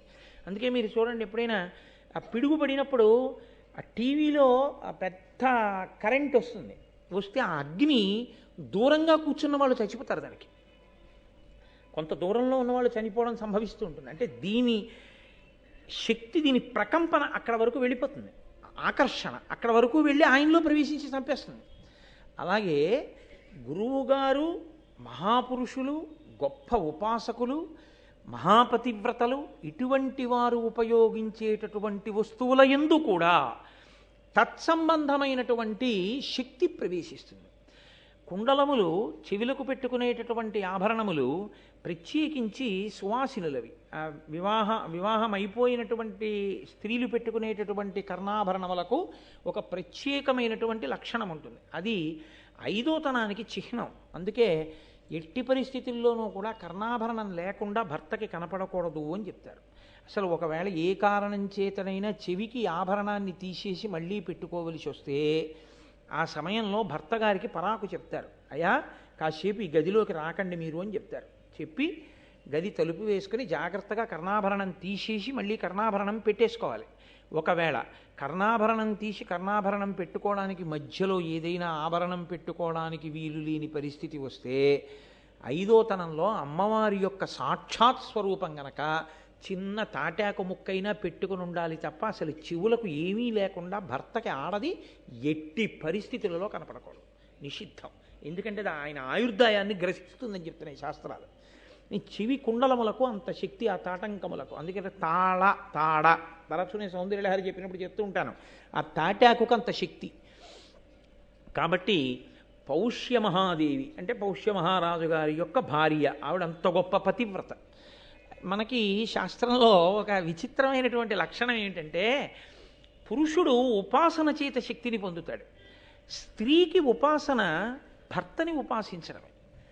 భర్తని అనుగమించిన స్త్రీ ఎవరుంటారో భర్త సంతోషమే తన సంతోషమని, భర్త శాసనము తనకి అభ్యున్నతికారకమని నమ్మి అనువర్తించినటువంటి స్త్రీకి ఇక వేరుగా పూజ ఉండాలా అంటే నిజానికి అక్కర్లేదు. ఎందుకని అంటే, నేను శాస్త్రవాక్కు యథార్థంగా మీతో మనవి చేస్తున్నాను. నేను నైవేద్యం పెడితే తాదాత్మ్యతతో నేను నైవేద్యం పెడితేనే ఈశ్వరుడు దాని వంక చూస్తాడు. ఈయన సాక్షాత్ ఈశ్వరుడు నా భర్త, భర్తయే ఈశ్వరుడు అని నమ్మి ఓ ప్లేట్ ఇడ్లీ పట్టుకొచ్చి అక్కడ పెడితే పరమేశ్వరుడికి బాలభోగం చేసినటువంటి ఫలితం భార్య ఖాతాలో వేస్తాడు. అందుకే ఆడదానిగా తరించడం తేలిక, పురుషుడిగా తరించడం కష్టం నిజానికి. అందున విశేషమైన భక్తి సంపన్నుడైనటువంటి భర్త అయితే ఆయన చేసే పనిలో ప్రతి దాంట్లో సగం ఫలితం వెళ్ళి ఆవిడ ఖాతాలో పడిపోతుంది. కాబట్టి ఆవిడ దానికి తోడు ఇంకా కొంత చేసుకుందనుకోండి, ఈయనకన్నా ఆవిడ పుణ్యమే ఎక్కువ ఉంటుంది నిజానికి. కాబట్టి పౌష్యమహాదేవి యొక్క కుండలములంటే ఆవిడ అంతటి పతివ్రత, ఆవిడ భర్తని అనుగమించినటువంటి స్త్రీ. ఆయన పుష్యాభిషేకాన్ని పొందాడు, పుష్యాభిషేకాన్ని పొందాడు కాబట్టి పౌష్యుడని పేరు వచ్చింది ఆయనకి. అంతటి మహానుభావుడు. ఆయన భార్య, ఆవిడ చెవులకు పెట్టుకున్నటువంటి కుండలములకు ఆ శక్తి ఉంటుంది కాబట్టి ఆ కుండలములను తీసుకొస్తే నేను కూడా నా చెవులకు పెట్టుకుంటాను, అడిగి తెచ్చిపెట్టు, అది నువ్వు నాకు ఇవ్వగలిగిన గురుదక్షిణ. ఇప్పుడు ఆవిడ అడిగారు, గురువుగారు కూడా ఒప్పుకోవాలా? ఏమండి అమ్మగారు తెమ్మంటున్నారు వెళ్ళనా అని అడగాల అంటే, గురువుగారు ప్రకటనంగా వద్దు, అది అడిగినా నువ్వు వెళ్ళక్కర్లేదు అని అంటే ఆగిపోవాలి తప్ప, గురువు నిశ్శబ్దంగా ఊరుకుంటే గురుపత్ని యొక్క ఆజ్ఞ గురువుగారి ఆజ్ఞయే కనుక ఇప్పుడు వెళ్ళాలి. అంటే ఇప్పుడు మీకు ఏమిటి చెప్తోంది మహాభారతం? గురువుని సేవించడమేదో గురుపత్నిని సేవించడము అంతే. గురువుగారిని సేవించడం అంటే, గురువుగారంటే 4 చెప్తాడండి, గురుపత్నికి ఏమొచ్చండి అనడానికి వీల్లేదు. గురువుగారితో సమాన స్థాయి గురుపత్ని పొంది ఉంటుంది. కాబట్టి ఇప్పుడు ఆవిడ తీసుకురా కుండలములు అంటే బయలుదేరాడు ఉదంకుడు. బయలుదేరి ఆయన వెడుతున్నాడు. ఎంతో దూరం కాదు, చాలా దగ్గరలోనే ఉంది పౌష్యుని యొక్క రాజ్యం. ఆ వెడుతుండగా ఒక ఆశ్చర్యకరమైన సంఘటన ఒకటి జరిగింది. ఒక దివ్యమైనటువంటి పురుషుడు, అంటే మామూలు తేజస్సు కలిగిన వాడు కాకుండా మనుష్య సంబంధమైన తేజస్సు అని నమ్మడానికి వీలు లేనంత గొప్ప తేజస్సు కలిగిన వ్యక్తి ఒక ఎద్దు మీద కూర్చుని ఉన్నాడు. అదే చమత్కారం. మామూలుగా ఎవరో ఒక వ్యక్తి ఎద్దు మీద కూర్చుని దీని పేడ తిను అన్నాడు అనుకోండి, చావతల బావు అంటారా అనరా? ఆ ఎద్దు మీద కూర్చున్నవాడు దివ్యమైన పురుషుడు. అంటే ఆయన కాంతిని చూడగానే ఆ భాష, ఆయన చుట్టూ ఉన్నటువంటి ఆ వలయాన్ని చూడగానే ఈయన సామాన్యుడు కాడు, ఈయన ఏదో మనుష్యుల కన్నా భిన్నమైనటువంటి జాతికి చెందినవాడు, దేవతాస్వరూపుడు. కాబట్టి ఈయన మాట నేను ఔదలదాల్చవలసిందే అనేటటువంటి ప్రచోదనం కలిగేటట్టుగా ఆయన ఉన్నాడు. అయితే ఇక్కడ ఒక గమ్మత్తుంది. గురువుగారి మాటలు బాగా వంటపట్టి ఉంటే ఆ వినయం వస్తుంది. గురువుగారి మాటలు వంటపట్టి ఉన్న స్వభావము అని ఒకటి ఉంటుంది. ఈ స్వభావము అనేటటువంటిది చాలా ప్రమాదకరమైనటువంటి లక్షణం. ఇది పుట్టుకతో వస్తుంది స్వభావం అన్నది. ఈ స్వభావమునందు రజోగుణ తమోగుణ ప్రకోపం యొక్క పాళ్ళు ఎక్కువ ఉన్నాయనుకోండి, అప్పుడు దేవతలు ఏం చేస్తారో తెలుసండి, ఏదైనా పెద్ద కార్యం సాధించవలసి వస్తే ఇదే అడ్డు పెడతారు. కైకమ్మను అందుకే అడ్డు పెట్టారు, కౌసల్యని సుమిత్రని విడిచిపెట్టి ఆవిడితో అడిగించారు వరాలు. ఎందుకంటే తమోగుణ రజోగుణ ప్రకోపం ఎక్కువ కాబట్టి. స్వభావము గురువుగారి దగ్గర విన్నటువంటి మాటల వలన కలిగినటువంటి వినయాన్ని మింగేస్తుంటుంది అప్పుడప్పుడు. అప్పుడు స్వభావం గెలిచిందనుకోండి, వాడికి ఉండే కోపమో వాడికి ఉండేటటువంటి ఇంకొక లక్షణమో ఏదో పైకి వచ్చేసింది అనుకోండి, గురువుగారు చెప్పింది మరిచిపోయాడు అనుకోండి, మరిచిపోతే తన స్వభావంతో ప్రవర్తిస్తాడు. అందుకే గురుపాదుక పూజనీయం ఎందుకైందో తెలుసండి, అది గురువుగారిని మోసింది. అలాగే గురు పాదుక ఏం చేస్తుందంటే తల మీద పెట్టుకుంటే అహంకారాన్ని అణుస్తూ ఉంటుంది. అది ఆయన్ని మోసి తెచ్చింది. ఆ వినయం మీకు కూడా ఇస్తుంది. అందుకే ప్రపంచంలో ఎవరి పాదుకకి పూజ లేదు, ఒక్క గురు పాదుకకే పూజ. కనుక ఇప్పుడు ఆయన దివ్య పురుషుని యొక్క దివ్యత్వాన్ని గుర్తించాడు. గుర్తించి ఆయన వంక తిరిగి చూశాడు. ఆయన అన్నాడు, ఇదిగో నేను ఎక్కినటువంటి ఎద్దు పేడ వేసింది, ఈ పేడ కొద్దిగా తిను అన్నాడు. తిన్నాడు. నేను మీతో మనవి చేశాను కదా, శిష్య అన్న మాటకు అర్థం శాసితుం యోగ్య శిష్య, చెప్పిన మాట వినేటటువంటి వాడు. ఆయన దివ్యత్వాన్ని అంగీకరించినప్పుడు ఆయన మాటలో ఏదో పరమార్థం ఉంది. మనకు అర్థం కావట్లేదు ఆయన ఎందుకంత గొప్పవాడిగా ఉన్నాడో, గురువుగారిని అడుగుదాం తర్వాత. కాబట్టి ఇప్పటికి తినేద్దాం, ఆయన చెప్పిన మాట విందాం. కాబట్టి కాస్త పేడ తీసుకుని తినేసాడు. బయలుదేరు వెళ్ళిపోయాడు. వెళ్ళి పౌష్య మహారాజు యొక్క అంతఃపురానికి వెళ్ళాడు. దాని విశేషం ఏమిటి అన్న తర్వాత ఆయనే చెప్తాడనుకోండి. గురువుగారిని అడుగుతానన్నవాడు గురువుగారిని అడిగితే, గురువుగారు చెప్తే నన్నయ్య గారు ఆంధ్రీకరిస్తే నేను మీకు చెప్పాలిగా, కాబట్టి కంగారు పడకుండా వస్తుంది. కాబట్టి ఇప్పుడు ఉదంకుడు పౌష్య మహారాజు దగ్గరికి వెళ్ళాడు. ఏమి దేని కొరకు వచ్చావు అని అడిగాడు. అడిగితే పౌష్య మహారాజుని ఈయనన్నాడు, నేను గురుదక్షిణ ఇవ్వాలి అని బయలుదేరి వచ్చాను. నా గురువు యొక్క భార్య గురుపత్ని, మా అమ్మ వంటి ఆవిడ నీ భార్య కుండలములు అడిగిందన్నాడు. ఇవ్వచ్చా రాజు అంటే? రాజుకి రెండు కర్తవ్యములు ఉంటాయి. ఒకటి, ఆశ్రమంలో చదువుకుని విద్య పూర్తి చేసి బ్రహ్మచర్యాన్ని విడిచిపెట్టి గృహస్థాశ్రమంలో వెళ్ళేవాడికి పెళ్లి ఖర్చు పెట్టుకోవలసిన బాధ్యత రాజుగారిది. అంటే ఇవాళ మనం చేస్తున్నటువంటి సమావర్తనము, స్నాతకము ఇంతకన్నా పచ్చి అబద్ధాల తంతు ఇంకోటి ఉండదు లోకంలో, యథార్థంగా మాట్లాడితే. అవన్నీ భోజనాల కోసం స్నాతకాలు, భోజనాల కోసం సమావర్తనాలు, ఏదో మధ్యలో నది అడ్డు ఉందని ఆడపిల్లవారి మీద పడి తినేయడానికి పనికి వచ్చే స్నాతకాలు అవిగవు. నిజమైన సమావర్తనము స్నాతకము అంటే గురువుగారి దగ్గర చదువుకుని అప్పటి వరకు కాటుక పెట్టుకోకూడదు, అప్పటి వరకు తల దూకోకూడదు, అప్పటి వరకు పూలదండ వేసుకోకూడదు, తాంబూలం వేసుకోకూడదు, రుచి కోసం తినకూడదు, భిక్షాన్నములు తినాలి. ఇన్ని నియమములను పాటించిన వాడు ఇన్ని నియమములను విడిచిపెడతాడు. అద్దం చూసుకోకూడదు, నేను బాగున్నాననేటటువంటి భావన ఒకటి రాకూడదు. అదొకటి వస్తే పక్కవాడు బాగులేదన్న భావన వస్తుంది. నేను పక్కవాడిని చూడడమే తప్ప తన్ని చూసుకోవడం చేత కాకపోతే అన్ని పోలిక అన్నది లేదు కాబట్టి గొడవ లేకుండా అహంకారం లేకుండా ఉంటాడు. కాబట్టి అద్దం చూసుకోకూడదు, ఇన్ని నియమాలు. ఇవన్నీ పాటిస్తే బ్రహ్మచర్యం. ఇవన్నీ బ్రహ్మచర్యంలో పాటించిన వాడు బ్రహ్మచర్యాన్ని విడిచిపెట్టి గృహస్థాశ్రమంలోకి వస్తాడు. అలా వేదమంతా చదువుకున్నటువంటి వాడు, అయ్యా నేను ఇంకా గురుదక్షిణ ఇచ్చి దేశాంతరం చూడ్డానికి వెడతానండి అని అడగడానికి, గురువుగారికి దక్షిణ ఇవ్వవలసి వస్తే శిష్యుడి దగ్గర ఏముంటుందని ఇస్తాడు గురుదక్షిణ? రాజుగారి దగ్గరికి వెడతాడు. వెళ్ళి, రాజా నేను ఇది చదువుకున్నాను, ఇప్పుడు నేను గురుదక్షిణ కట్టాలి, కాబట్టి మీరు నాకు ఈ దక్షిణ ఇవ్వండి అని అడుగుతాడు. ఏం చదువుకున్నావు, ఏమి చెప్పు 4 మాటలు అంటాడు. తాను చదువుకున్న దాంట్లోంచి 4 మాటలు చెప్తాడు. షహబాష్, వీడు బాగా చదువుకున్నాడు, వీడికి గురుదక్షిణ కట్టడానికి డబ్బు ఇవ్వండి అని రాజు ఇస్తాడు. రాజా నేను గృహస్థాశ్రమంలోకి వెడుతున్నాను, ఇప్పుడే విడిచిపెడుతున్నాను బ్రహ్మచర్యాన్ని, కాబట్టి నేను ఇల్లు కట్టుకోవాలిగా, గృహస్థాశ్రమం మొదలు పెట్టాలిగా, అయితే ఇదిగో నీకు ద్రవ్యం ఇస్తున్నాను పెళ్లి చేసుకోవడానికి. రాజు డబ్బిస్తాడు.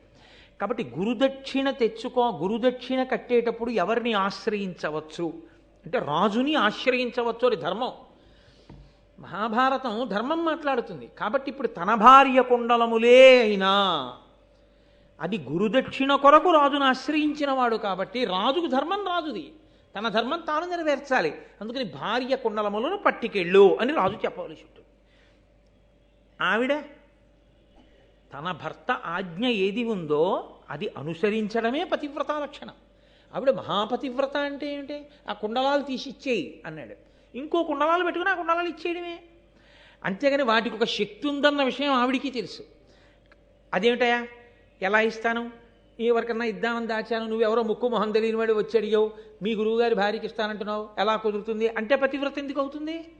ఆవిడ ధర్మం ఆవిడ చెయ్యాలి. భర్త చెప్పాడు ఆవిడ చెయ్యాలంతే.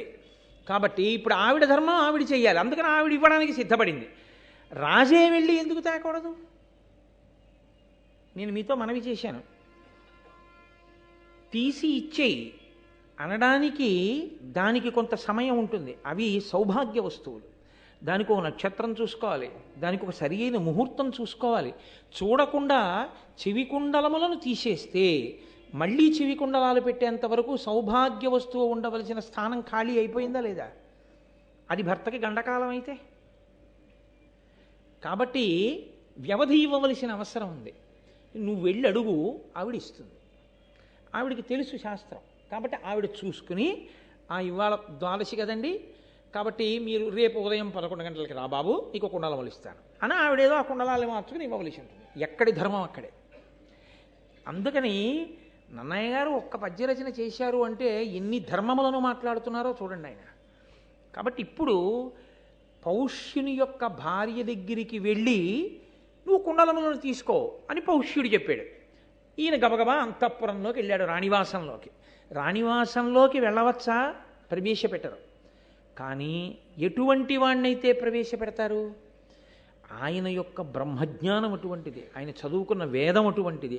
ఆయన రాజు యొక్క భార్య, ప్రతివాడికి 5 తల్లులు ఉంటారు. 5 తల్లులలో రాజు భార్య ఒకతే. గురువుగారి దగ్గర చదువుకుని వచ్చినవాడు, గురుదక్షిణ కట్టడానికి వచ్చినవాడంటే చదువు పూర్తయింది. చదువు పూర్తయిన వాడికి ఏమిటి తెలిసి ఉండాలి? దేశాన్నేలే రాజు భార్య తల్లితో సమానం. రాణివాసంలోకి వెడితే మాత్రం బిడ్డడు తల్లిని ఎలా చూస్తాడో అలా చూస్తాడు. కాబట్టి రాణివాసంలోకి వెళ్ళి చూస్తే వచ్చిన ఇబ్బంది ఏమిటి? ఒక గురువు దగ్గర చదువుకున్నవాడు అంటే రాజుకున్న విశ్వాసం అటువంటిది. చదువు అన్న మాట వెనక ఎంత సంస్కారం ఉండేదో, సంస్కారము చదువు ఎంత విడదీయరాని స్థితిలో ఉండేవో భారతం నిరూపిస్తుంది. సంస్కారము లేని చదువు, పేరు పక్కన డిగ్రీలు, బల్ల కింద చేతులు ఈ జాతి ఊహించలేదు. చదువుకున్నవాడు అంటే సంస్కారవంతుడై ఉంటాడు, 10 మందికి ఆదర్శవంతుడై ఉంటాడు అనుకుంది. కానీ జ్ఞాన కలునిలోని శారదయోలే ఉంటాడని ఊహించలేకపోయారు ఋషులు. కాబట్టి ఇంత చదువుకున్నవాడు, కాబట్టి రాజు భార్యని తల్లిగా చూస్తాడు. రాణివాసంలోకి వెడితే దోషం ఏమిటి? కాబట్టి వెళ్ళి అడిగి తీసుకో అన్నాడు రాజు. ఇప్పుడు ఉదంకుడు రాణివాసంలోకి వెళ్ళాడు. రాణిగారేరి రాణివాసంలో అదిగో గదిలో కూర్చున్నారు ఎదురుగుండా. వెళ్ళి మాట్లాడండి. వెళ్ళి చూశాడు, కనపడలేదు. అదిగో అక్కడే ఉన్నారంటారు వాళ్ళు. వాళ్ళు ఉన్నారని చెప్తున్న ఆసనం కనపడుతోంది, ఆవిడ కనపట్టలేదు. అదేమిటి ఆవిడ కనపట్టలేదు? ఇందులో ఏదో మాయ ఉంది. ఇప్పుడు ఆవిడ కనపడకపోతే ఎవరిని అడగాలి? ఆయన్ని అడగడమే న్యాయం. కాబట్టి ఇప్పుడు తిన్నగా మళ్ళీ రాజు దగ్గరికి వచ్చాడు. వచ్చి, మహారాజా, నేను మహారాణి గారి దర్శనం కోసం వెళ్ళాను, కానీ నాకు ఆవిడ కనపట్టలేదు రాణివాసంలో. అందుచేత నేను ఎలా తీసుకోను కుండలాలని అడిగాడు. అడిగితే రాజన్నాడు, భూమినుత నిన్ను త్రిభువన పావను అశుచివని ఎట్లు పలకనగో, ఆ దేవి పవిత్ర పతివ్రత కావున అశుచులకు కానగాదనవద్య. నువ్వు భూమినుత, నువ్వు ఈ భూమి యందు భూవినుత, నువ్వు అన్నీ గురువుగారి దగ్గర చదువుకున్నవాడివి, అందరి చేత గౌరవింపబడవలసిన వాడివి. నేను నిన్ను ఒక మాట అనకూడదు, నువ్వు అపవిత్రుడవు అని నేను అనకూడదు. కానీ నువ్వు అపవిత్రంగా ఉన్నావు అన్న విషయం నీకు తెలియడానికే నేను వెళ్ళి రాణి దగ్గర కుండలాలు పుచ్చుకో అన్నాను. ఎందుకని అన్నానో తెలుసా? అవి పవిత్రమైనవైతే పుచ్చుకునేటప్పుడు నువ్వెలా ఉండాలి? నువ్వు పవిత్రంగా ఉండాలి కదా. నువ్వు పవిత్రంగా లేకుండా పవిత్రమైనటువంటి వస్తువుని పుచ్చుకోవడానికి నీకే అర్హత ఉంది? దేవాలయంలోకి వెళ్ళేటప్పుడు కనపడ్డ ప్రతి పుల్లతోటి పళ్ళల్లో గుచ్చుకుని ఆ పుల్ల అవతల పారేసి దేవాలయంలోకి వెళ్ళి ప్రసాదం పుచ్చుకుంటే నీకు ఈశ్వరానుగ్రహం కలుగుతుందని నువ్వు ఎలా చెప్పగలుగుతున్నావు? నువ్వు ఆ అనుగ్రహాన్ని పొందడానికి వీలైన శౌచంతో నువ్వు దేవాలయంలోకి వెళ్ళవలసిన అవసరం ఉందా లేదా? ఏ వస్తువుని ముట్టుకునేటప్పుడు ఎలా ఉండాలో అలా ఉండి ముట్టుకోవలసి ఉంటుంది. అంతేకాని చేతులకి రబ్బర్ తొడుగులు వేసుకోకుండా నువ్వు ఎలక్ట్రిక్ వైర్ ముట్టుకుంటున్నావా? ముట్టుకోవట్లేదే. ఒంటి మీద తడి బట్టలు ఉండగా నువ్వు విద్యుత్ తీగ ముట్టుకుంటున్నావా? ముట్టుకోవట్లేదే. అంటే నీకు తగిలింది కాబట్టి షాక్ తెలుస్తోంది. ఈశ్వర ప్రసాదాన్ని అలా పుచ్చుకోకూడదన్న విషయం షాక్ కొట్టిన తర్వాత నేర్చుకుందాం అనుకుంటున్నావా? అలా వద్దని చెప్పిన గురువు ఉన్నప్పుడు ఎందుకు అలా షాక్ కొట్టించుకునే ప్రయత్నం చేస్తావు? శౌచంతో వెళ్ళు దేవాలయంలోకి. ఎక్కడ నీకు ధూళి దర్శనం ఉందో అక్కడ వెళ్ళి కౌలించుకో. ప్రయాణం చేసి వచ్చిన శ్రీశైలాది క్షేత్రములలో ఈశ్వరుడు అనుగ్రహించాడు అలాగా. కాబట్టి నీవు అపవిత్రుడవు అని నేను చెప్తే బాగుంటుందా? ఇన్ని చదువుకున్నవాడివి నువ్వు అపవిత్రంగా ఉన్నావయా, నీవు కుండలములను ఎలా పుచ్చుకుంటావు? మా ఆవిడ ఇస్తే మాత్రం పుచ్చుకోవడానికి నీకు అధికారం ఏముంది అపవిత్రంగా ఉన్నవాడికి అని నేను అనొచ్చా? అనకూడదు. అందుకుని అనలేకపోయాను. కానీ ఓ బ్రహ్మచారి, నీకొక విషయం చెప్తున్నాను. ఆ దేవి పవిత్ర, పతివ్రత. నా భార్య మహాపవిత్రురాలు, ఆమె మహాపతివ్రత. ఆమె అశుచులకు కనగాదనవద్య. ఎవరు అపవిత్రంగా ఉంటారో, శౌచము లేదో, శౌచము అన్న మాటకు అర్థం ఏంటంటే బాహ్య అభ్యంతర అని రెండు ఉంటాయి శౌచాలు. బయట స్నానం చేస్తే పోయేది ఒకటి, లోపల మనస్సంతా ఈశ్వరుడి మీదే నిలబడితే వచ్చేది ఒకటి. నీకు శౌచము లేదు. శౌచము లేకుండా నీకు ఆవిడ కనపడదు. అశౌచమున్న వారికి ఆవిడ కనపడదు. అసలు ఆవిడకి ఆ శక్తి ఉంది. అందుకని నువ్వు శౌచమును పొంది వెళ్ళు. ఇప్పుడు ఆలోచించాడు ఆయన, ఏమిటి నాకు శౌచానికి తేడా వచ్చింది, ఎక్కడ వచ్చింది దోషం అని. పేడ తిన్నాను. పేడ తిన్న తర్వాత ఆచమనం చెయ్యాలి. పేడ తిన్న తర్వాత ఏమి, యథార్థానికి స్నానం చేసే అవకాశం లేనప్పుడు ఎక్కడికైనా వెళ్ళి ఏదైనా మంచి పని మీద ప్రారంభం చేసే ముందు ఒకసారి కాళ్ళు చేతులు ముఖం కడుక్కుని ఆచమనం మళ్ళీ చెయ్యాలి. ఆచమనం చేస్తే మళ్ళీ ప్రారంభం అవుతుంది శౌచం. నేను ఆచమనం చేయలేదు పేడ తిన్న తర్వాత. అక్కడ వచ్చింది నాకు అపవిత్రత. వెంటనే కాళ్ళు చేతులు కళ్ళు కడుక్కుని నీటిని 3 మార్లు ఆచమనం చేశాడు.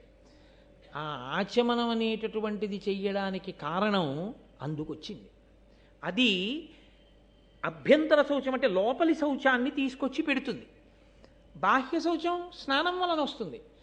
ఇప్పుడు ఆయన తిన్న పదార్థము వలన కలిగినటువంటి అశౌచం ఏదుందో, అంటే తిన్న తర్వాత ఆచమనం చేయలేదు కాబట్టి ఆవిడ కనపడలేదు.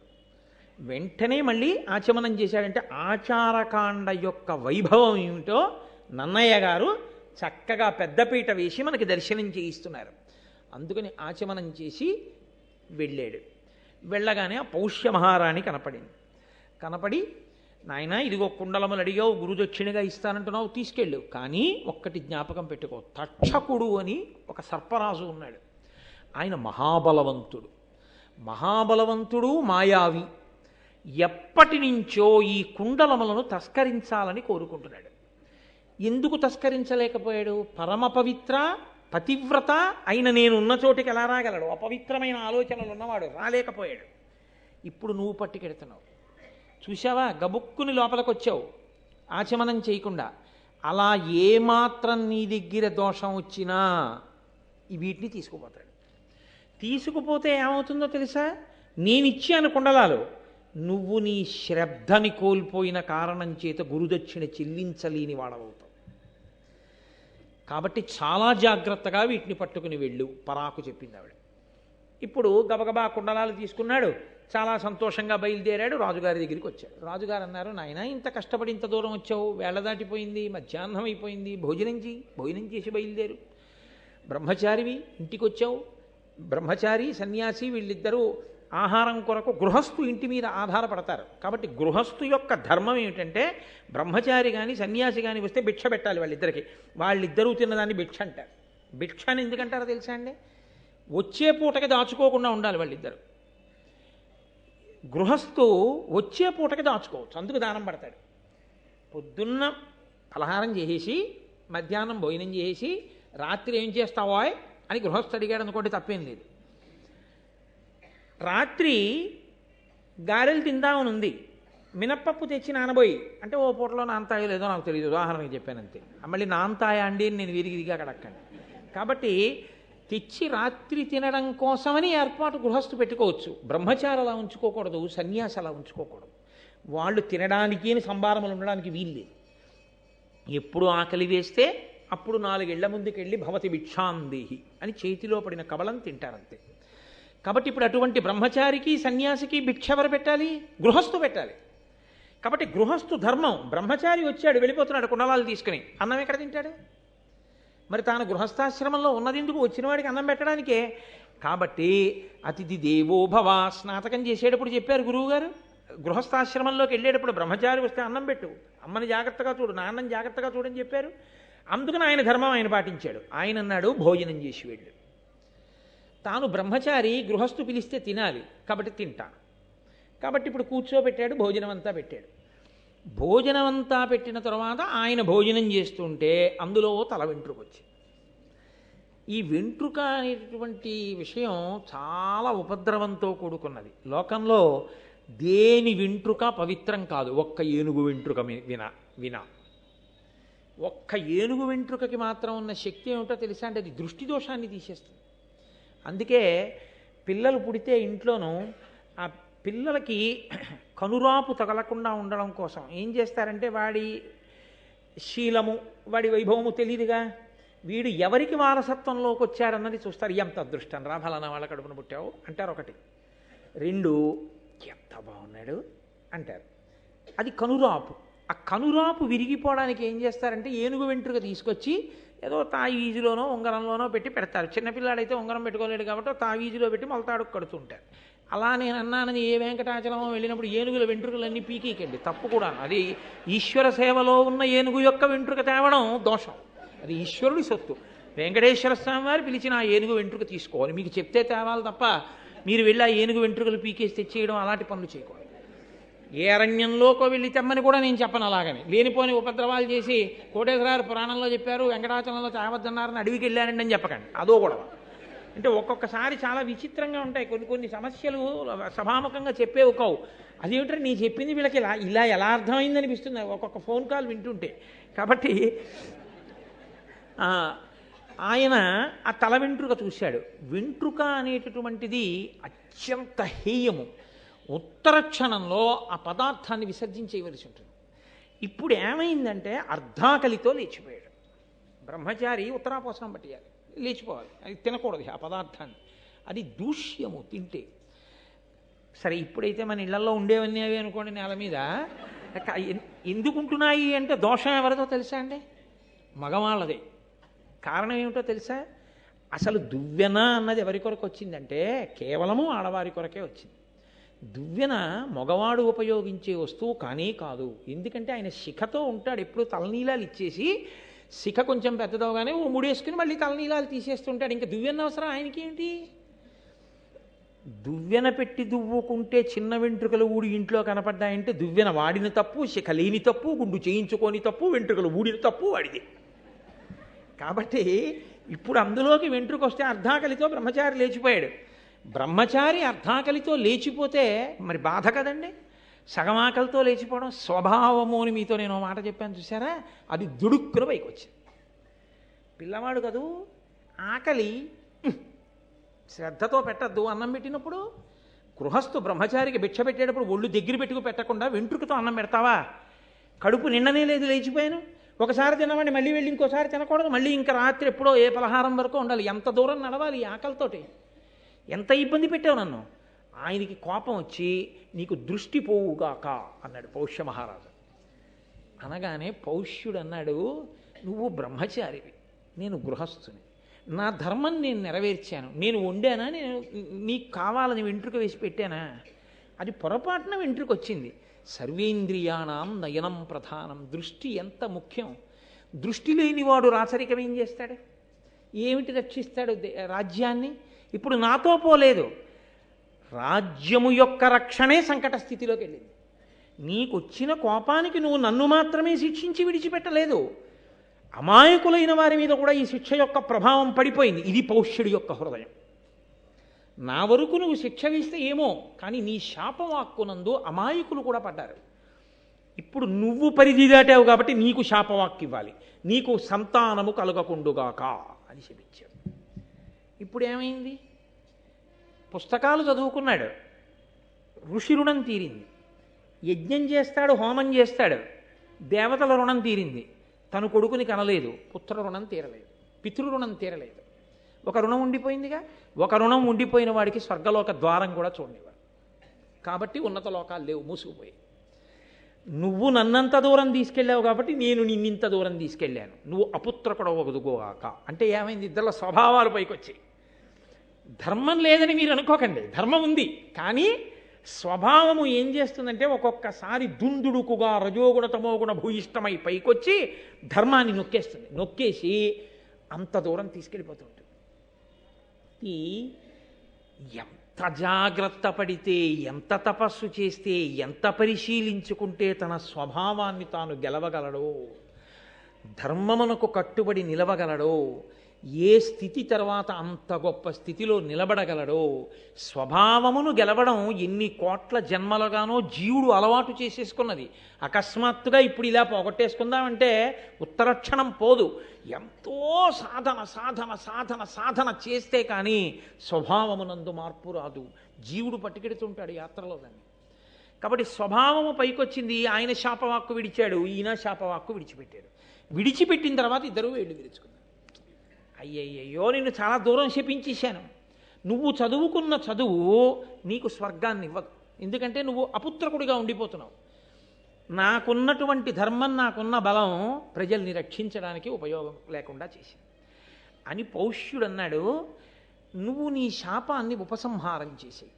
నువ్వు బ్రాహ్మణుడవు కనుక ఆ శాపాన్ని ఉపసంహారం చేయొచ్చు. ఏదో కొంతకాలం ఉండిపోయేటట్టుగానో, లేకపోతే తొందరగా అనుభవంలోకి వచ్చేటో, లేకపోతే శాపాన్ని ఉపసంహరిస్తున్నానో అను. అంటే వాక్కు యొక్క శక్తిని చెప్తోంది భారతం. అస్త్రము ఎంత గొప్పదో, శస్త్రము ఎంత గొప్పదో అంతకన్నా గొప్పది వాక్కు.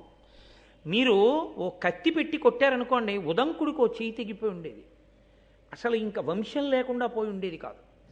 పౌష్యుణ్ణి లాగి లెంపకాయ కొడితే అప్పటికి కళ్ళంబ నీళ్ళు వచ్చి ఉండేవి. కళ్ళే పోయి రాజ్యం పోవలసినటువంటి అవసరం ఉండేది కాదు. ప్రజలు బాధపడవలసిన అవసరం ఉండేది కాదు.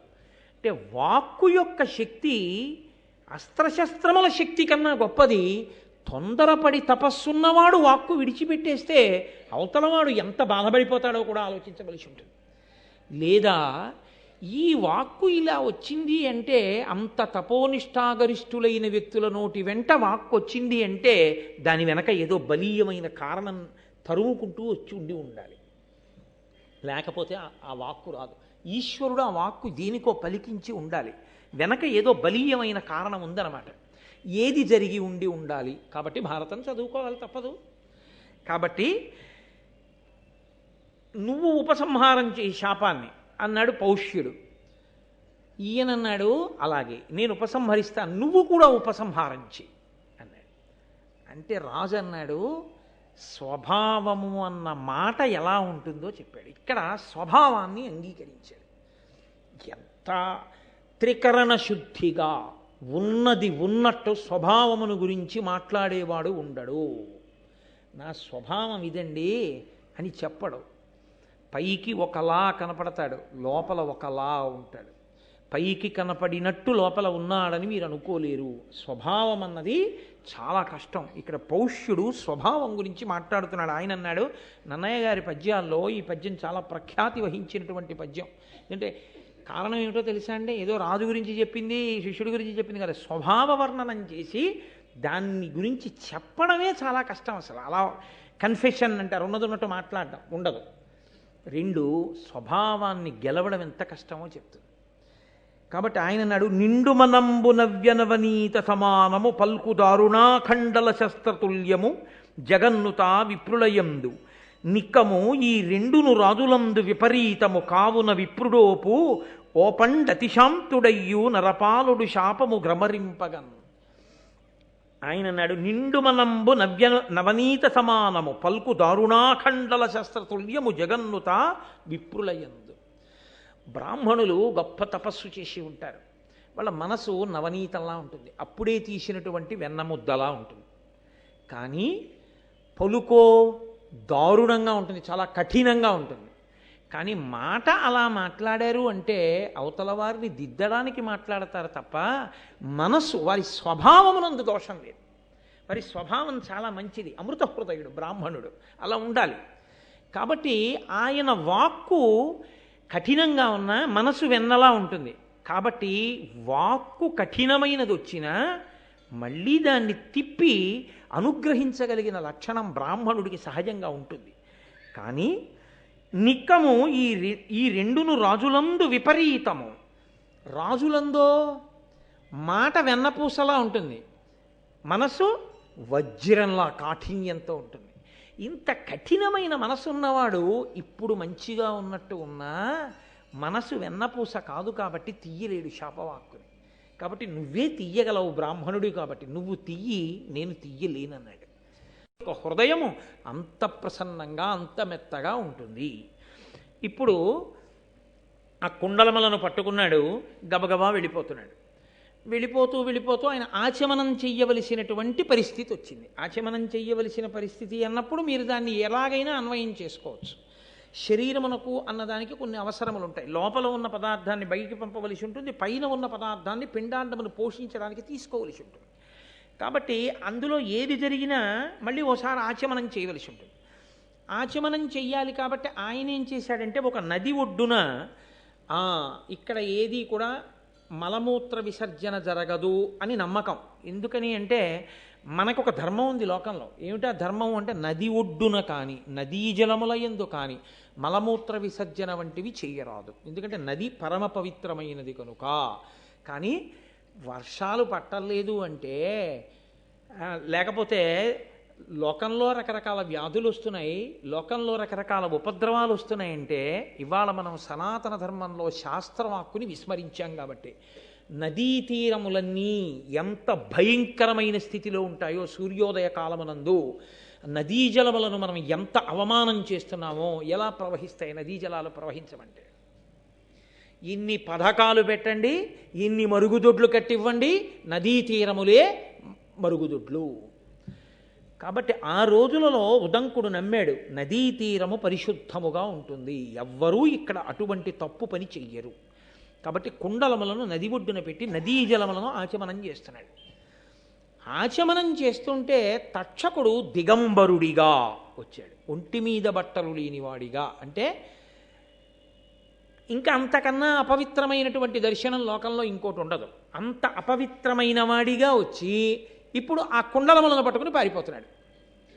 పారిపోతుంటే వెంటపడ్డాడు.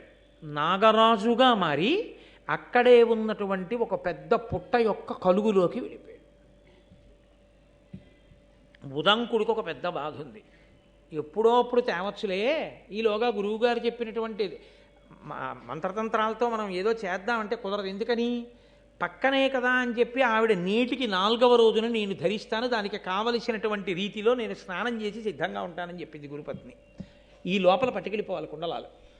కాబట్టి ఇప్పుడు గురువుగారి దగ్గర చదువుకున్న రోజులలో తనంత తానుగా ప్రయత్నం లేకుండా వచ్చిన అష్టసిద్ధులున్నాయే అవి వాడుకుందామని ఆయన ఎప్పుడూ అనుకోలేదు.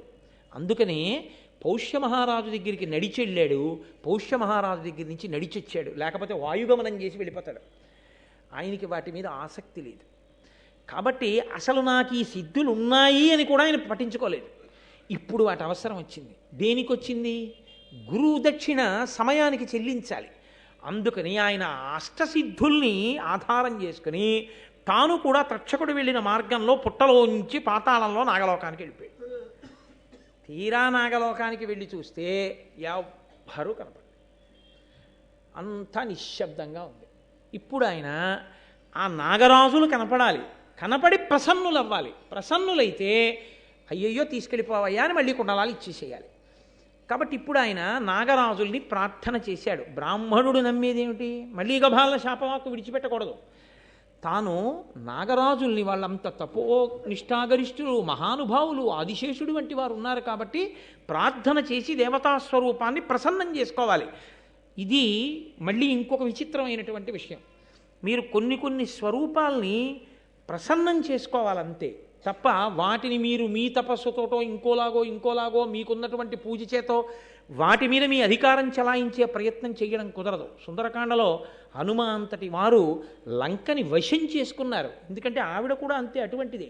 తప్ప లంకని చంపడం కుదరదు. లంక అంటే లంకిని అంటాం మనం తెలుగులో. చంపడం కుదరదు, వశం చేసుకోవాలి. అలాగే దేవతల్ని ప్రసన్నం చేసుకోవాలి. ప్రసన్నం చేసుకుంటే అనుగ్రహిస్తారు మళ్ళీ వాళ్ళు. దేవతలకు ఒక లక్షణం ఉంటుంది, ఏమిటో తెలుసా అండి? మహాభారతం అంతా దీని మీదే నడిచింది. దేవతలు కనపడ్డారనుకోండి, మీకేం కావాలని అడుగుతారు. వాళ్ళు కనపడి చాలా బాగా చెప్పారండి పద్యాలు, ఏమనుకోకండి పనుందని వెళ్ళరు. ఒకసారి కనపడితే మీకేం కావాలని అడుగుతారు. మీరు అడిగేసిన తర్వాత అయ్యో నేనేదో సరదాగా అడిగానండి బాబాయ్ అదే నాకు ఇచ్చేస్తున్నారన్నారు అనుకోండి, వాళ్ళు వదలరు, ఇచ్చేస్తారు.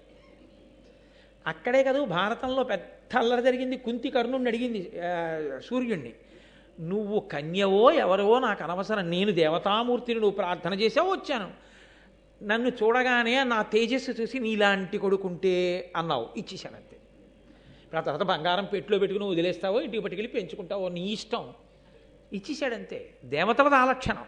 ఇప్పుడు వాళ్ళు కనబడితే చాలు కోరి తీరిపోతుంది. వాళ్ళు కనపడాలంటే ప్రార్థన చెయ్యాలి, ప్రార్థన చేస్తే ప్రసన్నులు అవుతారు, ప్రసన్నులైతే కనపడతారు, కనబడితే కోరిక తీరుస్తారు.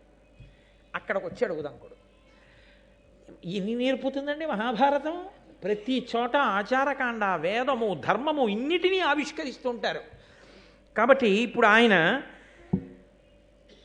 బహువనపాదపాబ్ధి కులపర్వత పూర్ణ సరస్వతీ సహిత మహామహీభరమజస్ర సహస్ర ఫణాలి దాల్చి దుస్సహతరమూర్తికిం జలధిశాయికి బాయక శయ్యైన యైహిపతి దుష్కృతాంతకుడనంతుడు మాకు ప్రసన్నుడయ్యడున్. మొట్టమొదట అనంతుడు ఆయన గొప్ప తపస్సు చేశాడు, బ్రహ్మగారి దగ్గర వరాలు పొందాడు. అందుకని ఆ అనంతుడి మీద తపస్సు చేశాడు. ఆ అనంతుడి గురించి ఒక గొప్ప స్తోత్రం చేస్తున్నాడు. ఆయన అన్నాడు, బహువనపాదపబ్ధి కులపర్వత పూర్ణ సరస్వతీ సహిత మహామహీభర.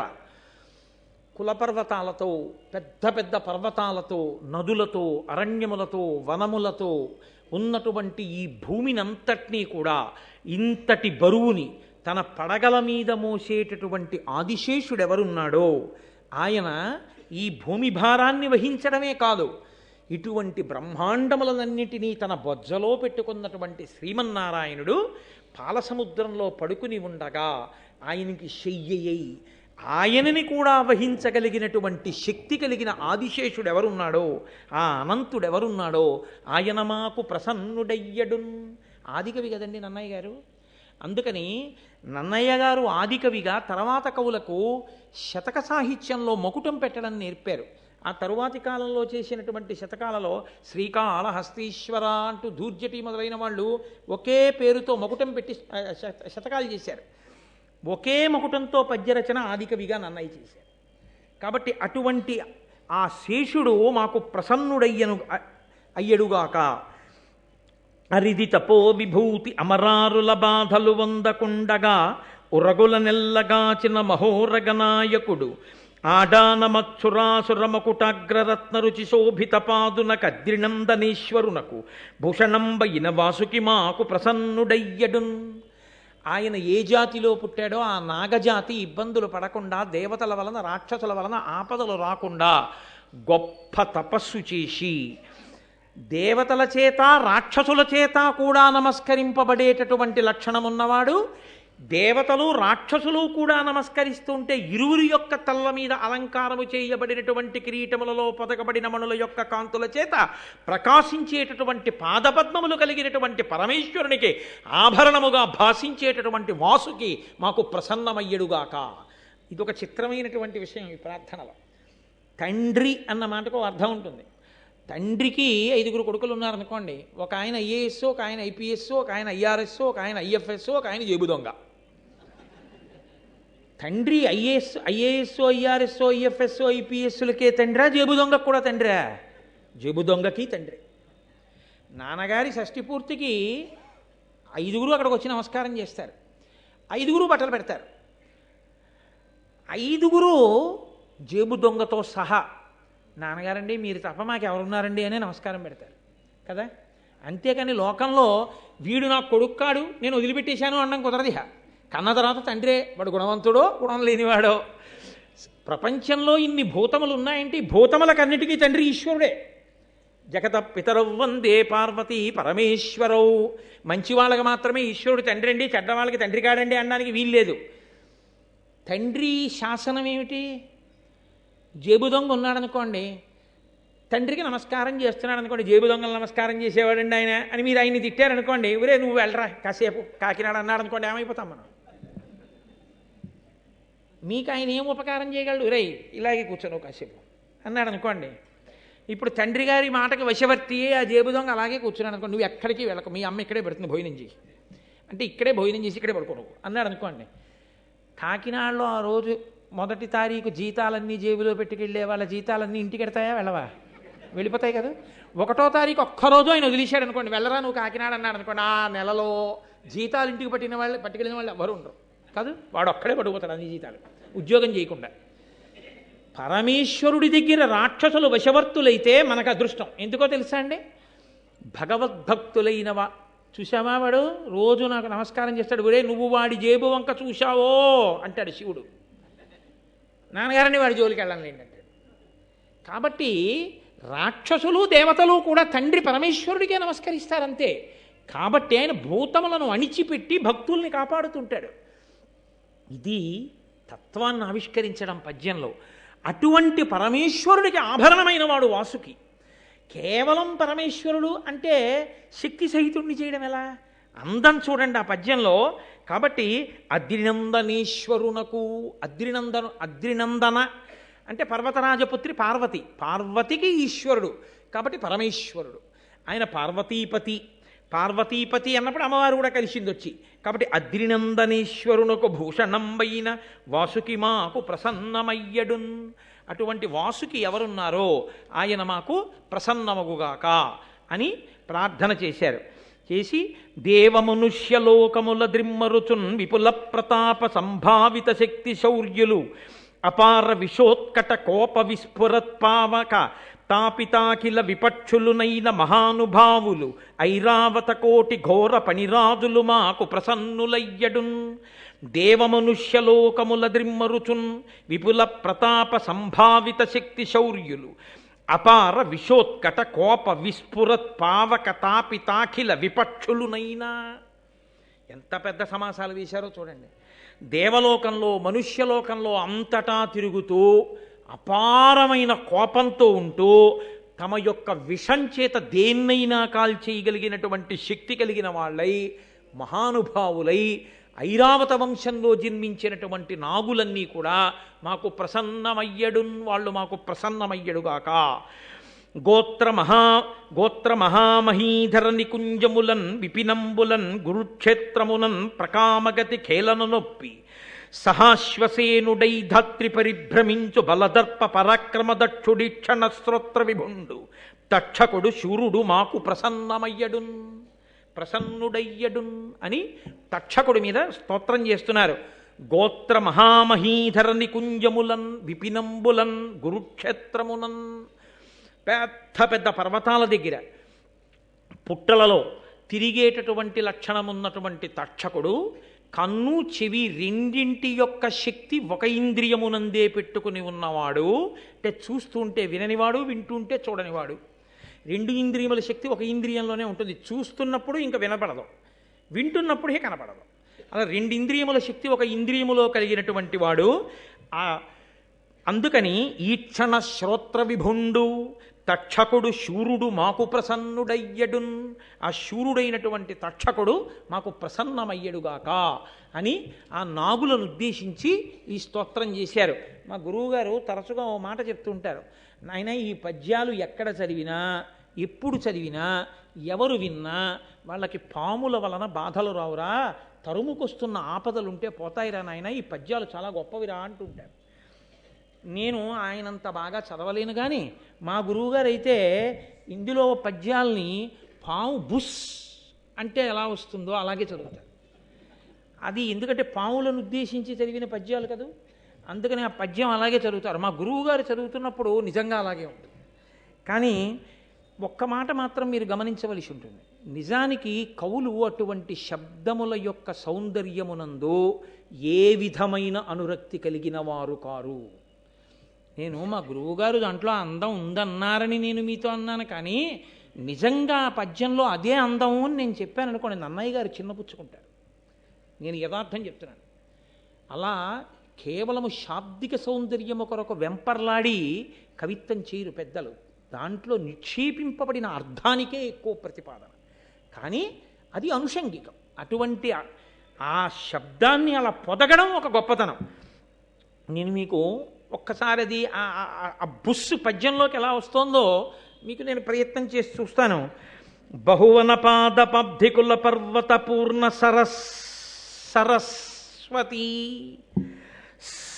సహిత మహామహీభర మజస్ర సహస్ర ఫణాళి దాల్చి దుస్సహతరమూర్తికిన్ జలధిశాయికి బాయక శయ్యయైన యయ్యహిపతి దుష్కృతాంతకుడనంతుడు మాకు ప్రసన్నుడయ్యడు. పాము యొక్క బుస్ అని ఎలా వస్తుందో పద్యంలోకి ఆ శబ్దాన్ని అలా ఒదిగింది.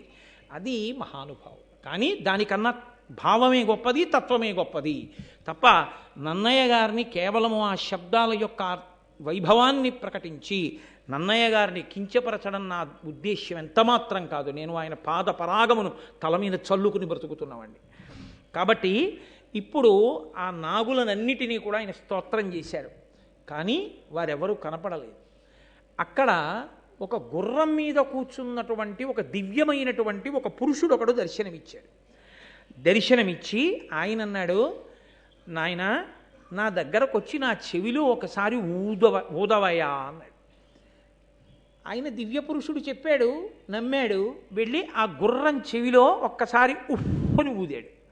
ఊదేసరికి పాతాళైక నికేతనంతరమునన్ పర్వ్యంద దశ్వాఖిల శ్రోతో మార్గ వినిర్గతోద్రదహనాత్సుల్ పన్నగవ్రాతముల్ భీతిల్యన్ భుజగాదినాథమనమున్ భేదిల్లే కల్పాంత సంజాత ప్రోద్ధత బాడబానల శిఖా శంఖాధికాంతంకమై ఆ చెవిలో ఒక్కసారి ఊదేసరికి ఒక పెద్ద అగ్నిహోత్రం, అది కూడా ప్రళయకాలంలో వచ్చేటటువంటి అగ్ని ఎలా ఉంటుందో అటువంటి అగ్ని పైకి వచ్చింది. వచ్చి ఆ నాగలోకాన్నంతటినీ చుట్టుముట్టింది. ఆ చుట్టుముట్టిన అగ్నిహోత్రానికి జడిసి గబగబా తక్షకుడు బయలుదేరి వచ్చాడు. వస్తూ ఆయన అనుకున్నాడు, పరమశివుడి ఆగ్రహం ఎటువంటిదో తపోనిష్టాగరిష్ఠుడైన బ్రాహ్మణుడి యొక్క ఆగ్రహం అటువంటిది. కాబట్టి నేను చేసిన తప్పును దిద్దుకోవడము అంటే పట్టుకెళ్ళి ఈ తాటంకములను ఈ కుండలములను ఆయనకి ఇచ్చేయడమే అని పట్టుకెళ్ళి గబగబా ఆ ఉదంకుడి చేతిలో కుండలములను పెట్టాడు. ఆయన ఆ కుండలాల్ని తీసుకున్నాడు. అష్టసిద్ధులు కలిగిన వాడు, నేను చాలా తొందరగా వెళ్ళాలి ఇప్పుడు మా గురుపత్ని దగ్గరికి, ఎలా వెళ్ళాలని అడిగాడు. అంటే ఎక్కడ తను బుద్ధితో నిర్ణయించుకోవాలో అక్కడ సిద్ధులు వాడాడు. ఇప్పుడు దివ్య పురుషుడు ఉన్నాడు కాబట్టి ఆయన్ని అడిగాడు, నేను ఎలా వెళ్ళాలి తొందరగా ఇప్పుడు అంటే ఆయన అన్నాడు, ఇదిగో ఈ గుర్రం ఎక్కి వెళ్ళు.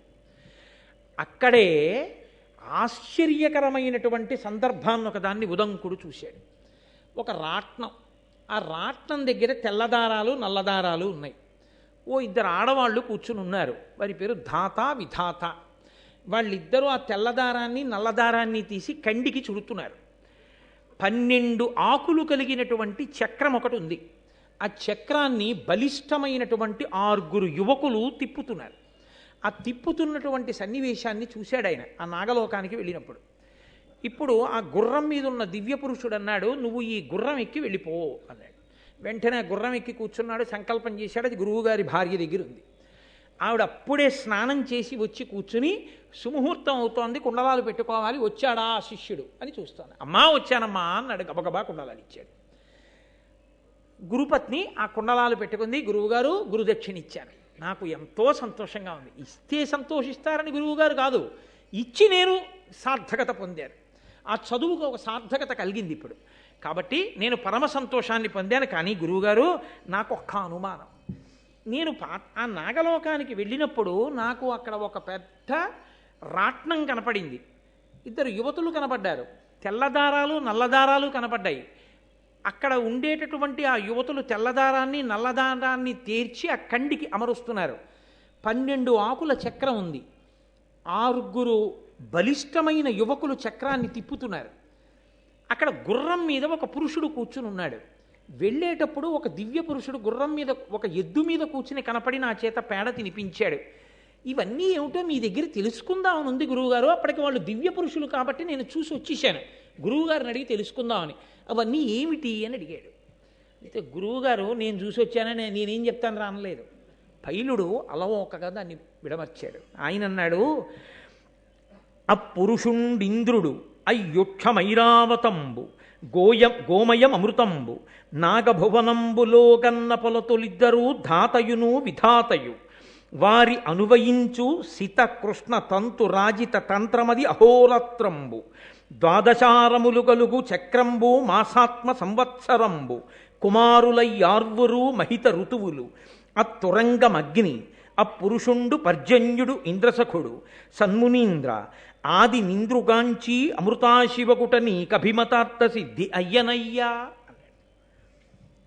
ఆయన అన్నాడు, గురువుగారు నువ్వు గురువుని సేవించావు కదరా, గురువుగారి మీద నమ్మకం పెట్టుకున్నావుగా, గురుదక్షిణ కట్టాలని కదూ వెడుతున్నావు నువ్వు, గురుపత్ని అడిగింది అని బయలుదేరావు.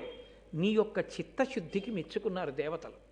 మెచ్చుకుని అటువంటి కుండలములను తీసుకురావడానికి నీకు ఒక గొప్ప శక్తినివ్వడానికి దేవేంద్రుడు మాయావేషంలో దివ్య పురుషుడిగా ఐరావతాన్ని ఎద్దుగా మార్చుకుని ఎద్దు మీద కూర్చున్నట్లు నీకు కనపడ్డాడు. ఆయన దేవేంద్రుడు. ఆ ఎద్దు పేడ వేసిందే, అది పేడ కాదు, అమృతం. నీతోటి అమృతాన్ని తినిపించాడు దేవేంద్రుడు. దాని శక్తి వలన నువ్వు ఆ కుండలములను గ్రహించగలిగావు. అంత మహాపతివ్రత పెట్టుకున్న కుండలములను చేత పట్టుకోవాలంటే నువ్వు అమృతాన్ని తాగినవాడవై ఉండాలి. కాబట్టి ఆ కుండలములను పుచ్చుకున్నావు. పుచ్చుకుని నువ్వు వస్తున్నప్పుడు తక్షకుడు వాటిని తీసుకుపోయాడు. నువ్వు నాగలోకానికి వెళ్ళావు. అక్కడ ఒక పెద్ద రాట్నం కనపడింది. ఆ రాట్నం దగ్గర ఇద్దరు స్త్రీలు కూర్చున్నారు. వారు ధాత విధాత. ధాత అన్న శబ్దానికి అర్థం ఏమిటంటే మళ్ళీ మళ్ళీ మళ్ళీ మళ్ళీ ఈ లోకములో ప్రాణులను సృజించేటటువంటి ఈశ్వరుని యొక్క ఒక స్వరూపమునకు ధాత అని పేరు. ఆ ఈశ్వరుడే ధాతగా ఉన్నప్పుడు ప్రాణులను సృజిస్తూ ఉంటాడు. ఆయన పని ఏమిటంటే చాలా చమత్కారమైనటువంటి పని చేస్తూ ఉంటాడు. జీవుడు మనసులో ఏ సంకల్పం చేస్తున్నాడు, ఏం చేస్తున్నాడు అన్నది రాసుకుంటూ ఉంటాడు. రాసుకుని ఆ కర్మ ఫలితాన్ని అనుభవించడానికి మళ్ళీ ఇంకో కొత్త శరీరాన్ని ఇస్తూ ఉంటాడు. మళ్ళీ పుట్టిస్తూ ఉంటాడు. మళ్ళీ కర్మ చేసిందంతా వ్రాసుకుంటూ ఉంటాడు. ఇదంతా చేసేటటువంటి వాడు ధాత. చేసిన కర్మకి ఫలితాన్ని ఇచ్చేటప్పుడు ఇదిగో ఈ పాపం చేశావు, ఈ ఫలితం అనుభవించు, ఈ పుణ్యం చేశావు, ఈ ఫలితం అనుభవించు. ఆ ఫలితమును అనుభవించడం చేత పాపం పోతుంది, పుణ్యం పోతుంది. మళ్ళీ చేసుకుంటూ పోయావా, మళ్ళీ నీ ఖాతాలోకి వస్తాయి, నీ ఇష్టం అని పాపపుణ్యములను కర్మరూపంలో అనుభవింపచేసేటటువంటి ఈశ్వరుని యొక్క శక్తి స్వరూపమునకు విధాత అని పేరు. కాబట్టి ఆ ఈశ్వరుడే ధాత విధాతలుగా నీకు సృష్టికర్తగా, స్థితికర్తగా, తదనంతర ప్రళయకర్తానంతర సృష్టిగా, ప్రళయం చేసిన తరువాత జరిగే సృష్టిగా, మూడు మూర్తులుగా తిరిగేటటువంటి ఈశ్వర రూపము రెండుగా నీకు అక్కడ కనపడింది. వాళ్ళు తెల్లదారములు నల్లదారములు పట్టుకున్నారు. అవే అహోరాత్రములు. కాలముగా ఈశ్వరుడు తిప్పుతూ ఉంటాడు ఈ లోకాన్నంతటినీ. ఆ కాలములో తెల్లగా ఉన్న దారాలన్నీ పగళ్ళు, నల్లగా ఉన్న దారాలన్నీ రాత్రులు. ఈ తెల్లదారం నల్లదారం కండికి పెట్టినప్పుడు పటలము, ఆ కండికి పెట్టి తిప్పితే వస్త్రం వస్తుంది. 6 పురుషులు తిప్పుతున్నారు దాన్ని, 12 ఆకుల చక్రాన్ని. ఆ 12 ఆకుల చక్రమే 12 నెలలు కలిగినటువంటి సంవత్సరం. కాలంలో సంవత్సరము ఒక ప్రమాణం, ఉపాసన కొరకు కూడా. ఉత్తరాయణం దక్షిణాయనంగా మారుతుంది ఉపాసనలో. 12 నెలలు కలిగినటువంటి సంవత్సరం ఒక చక్రంగా.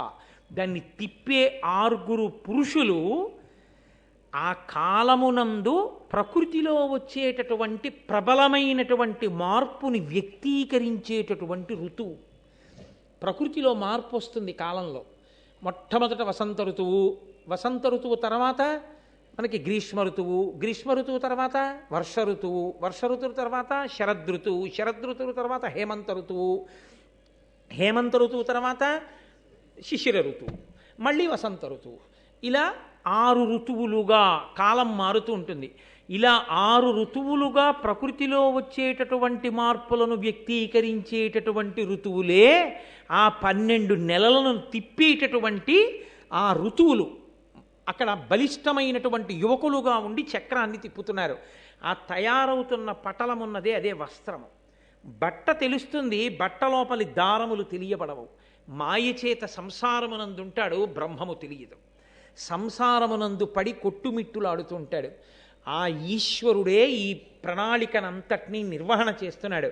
అందరికీ కనపడేది ఈ సంవత్సరం తెలుస్తుంది, నెల తెలుస్తుంది, ఋతువు తెలుస్తుంది, చలి తెలుస్తుంది, ఆకులు రాలిపోవడం తెలుస్తుంది, వసంత ఋతువు తెలుస్తుంది, వర్షాలు పడ్డం తెలుస్తుంది, ఎండ గ్రీష్మం తెలుస్తుంది. కానీ నాయనా, నీవు గురువులకు చేసిన పరిచర్య వలన కాలాత్మకముగా ఉన్నటువంటి ఈశ్వర స్వరూపము స్థూలమైనటువంటి వ్యక్తులుగా నీకు దర్శనమైంది. కాలముగా ఏది దర్శనము కాదో అది నీకు పరమాత్మగా దర్శనమిచ్చాడు. అమృతాన్ని నీ చేత భుజింపచేశాడు. దీనికంతటికీ కారణం నీవు గురువులకు చేసిన శుశ్రూష, నువ్వు చదువుకున్న చదువు. ఈ రెండు సిద్ధి పొందడమే నీకు శ్రీమన్నారాయణ దర్శనం కాలాత్మకంగా అయింది. నీవి భాగ్యవంతుడివిరా, అమృతాన్ని తిన్నామన్నారు. ఆ కాలగణనమే 9 రకాలుగా చేసుకుంటూ ఉంటాం మనం. ఎందుకని అంటే ఈశ్వర స్వరూపాన్ని కాలమునందు చూడడం మనకి చేతకాక ఆ కాలమును 9 రకాలుగా లెక్క పెట్టుకుంటూ ఉంటాం. బ్రహ్మ, దివ్య, పైతృ, ప్రాజాపత్య, బాహ్యస్వత్య, సౌర, సావన, చంద్ర, నక్షత్ర అని 9 మానములు. 9 మానములతో లెక్క పెడుతుంటాం. ఇందులో కొన్ని ఊర్ధ్వలోకాల్లో ఉండేవి, కొన్ని భూలోకంలో ఉండేవి. ఇటువంటి మానవుల చేత కాలాన్ని లెక్క పెడుతుంటారు. ఈ కాలాన్ని లెక్క పెట్టేటప్పుడు అదిగో నీకు కనపడిన గుర్రం మీద కూర్చున్నటువంటి దివ్య పురుషుడుగా కనపడ్డాడే, ఆ గుర్రమునకు అశ్వము అని సంస్కృతంలో పేరు. అశ్వము అన్న మాటకు అర్థం ఏమిటంటే గమనము చేత వ్యాప్తిని పొందునది అని. అశ్వ శబ్దము గమనము చేత మనం ఏం చేస్తామంటే ఇక్కడ విడిచి ఇంకొక చోటుకి వెళ్ళిపోతాం. ఇప్పుడు నేను ఇక్కడి నుంచి వేదిక దిగిపోయాను అనుకోండి, ఇక నేను వేదిక మీద ఉండను. నేను వేదిక మీదకి ఎక్కేశాను అనుకోండి, నేను వేదిక కింద ఉండను.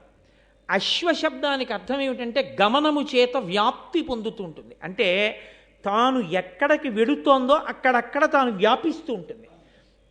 భూత, భవిష్యత్, వర్తమాన అన్న 3 పేర్లతో ఉన్న ఒక కాలమే అలా 3గా కదులుతూ ఉంటుంది. ఈ కదలడంలో ఈశ్వరుడు వ్యాప్తి చెందుతుంటాడు. ఈ వ్యాప్తి చెందేటటువంటి ఈశ్వరుని యొక్క తత్వము ఎవ్వరికీ కంటికి కనపడదు. కంటికి కనపడని కాలమునందు వ్యాప్తి చెందగలిగిన ఈశ్వరుని యొక్క తత్వము గుర్రం రూపంలో నీకు దర్శనమైంది. నువ్వు భాగ్యవంతుడవు. అదిగో దాని మీద కూర్చున్నాడే ఆయనే అగ్ని, ఆయనే పర్జన్యుడు. ఆ గుర్రము అశ్వస్వరూపంగా ఉన్నటువంటి అగ్నిహోత్రుడు. అగ్ని అంటే మనం అగ్నిని ఆరాధన చేస్తాం. ఆయనే సమస్త ఫలితములనిస్తాడు. కాలమే సమస్త ఫలితములనిస్తుంది మృత్యువుతో సహా. అదిగో దాని మీద కూర్చున్నవాడు పర్జన్యుడు, ఇంద్రసఖుడు. ఆయన వర్షాన్ని కురిపిస్తాడు, లోకక్షేమాన్నంతటినీ చూస్తాడు, స్థితికారుడై శ్రీ మహావిష్ణువుగా ప్రవర్తిస్తాడు. అటువంటి అపురూప దర్శనం నీకు కలిగింది. అందుకే ఈశ్వర వ్యాప్తి చేత భయపడినటువంటి ఆ తక్షకుడు నీకు దర్శనమిచ్చి కుండలములను నీకు ఇచ్చాడు.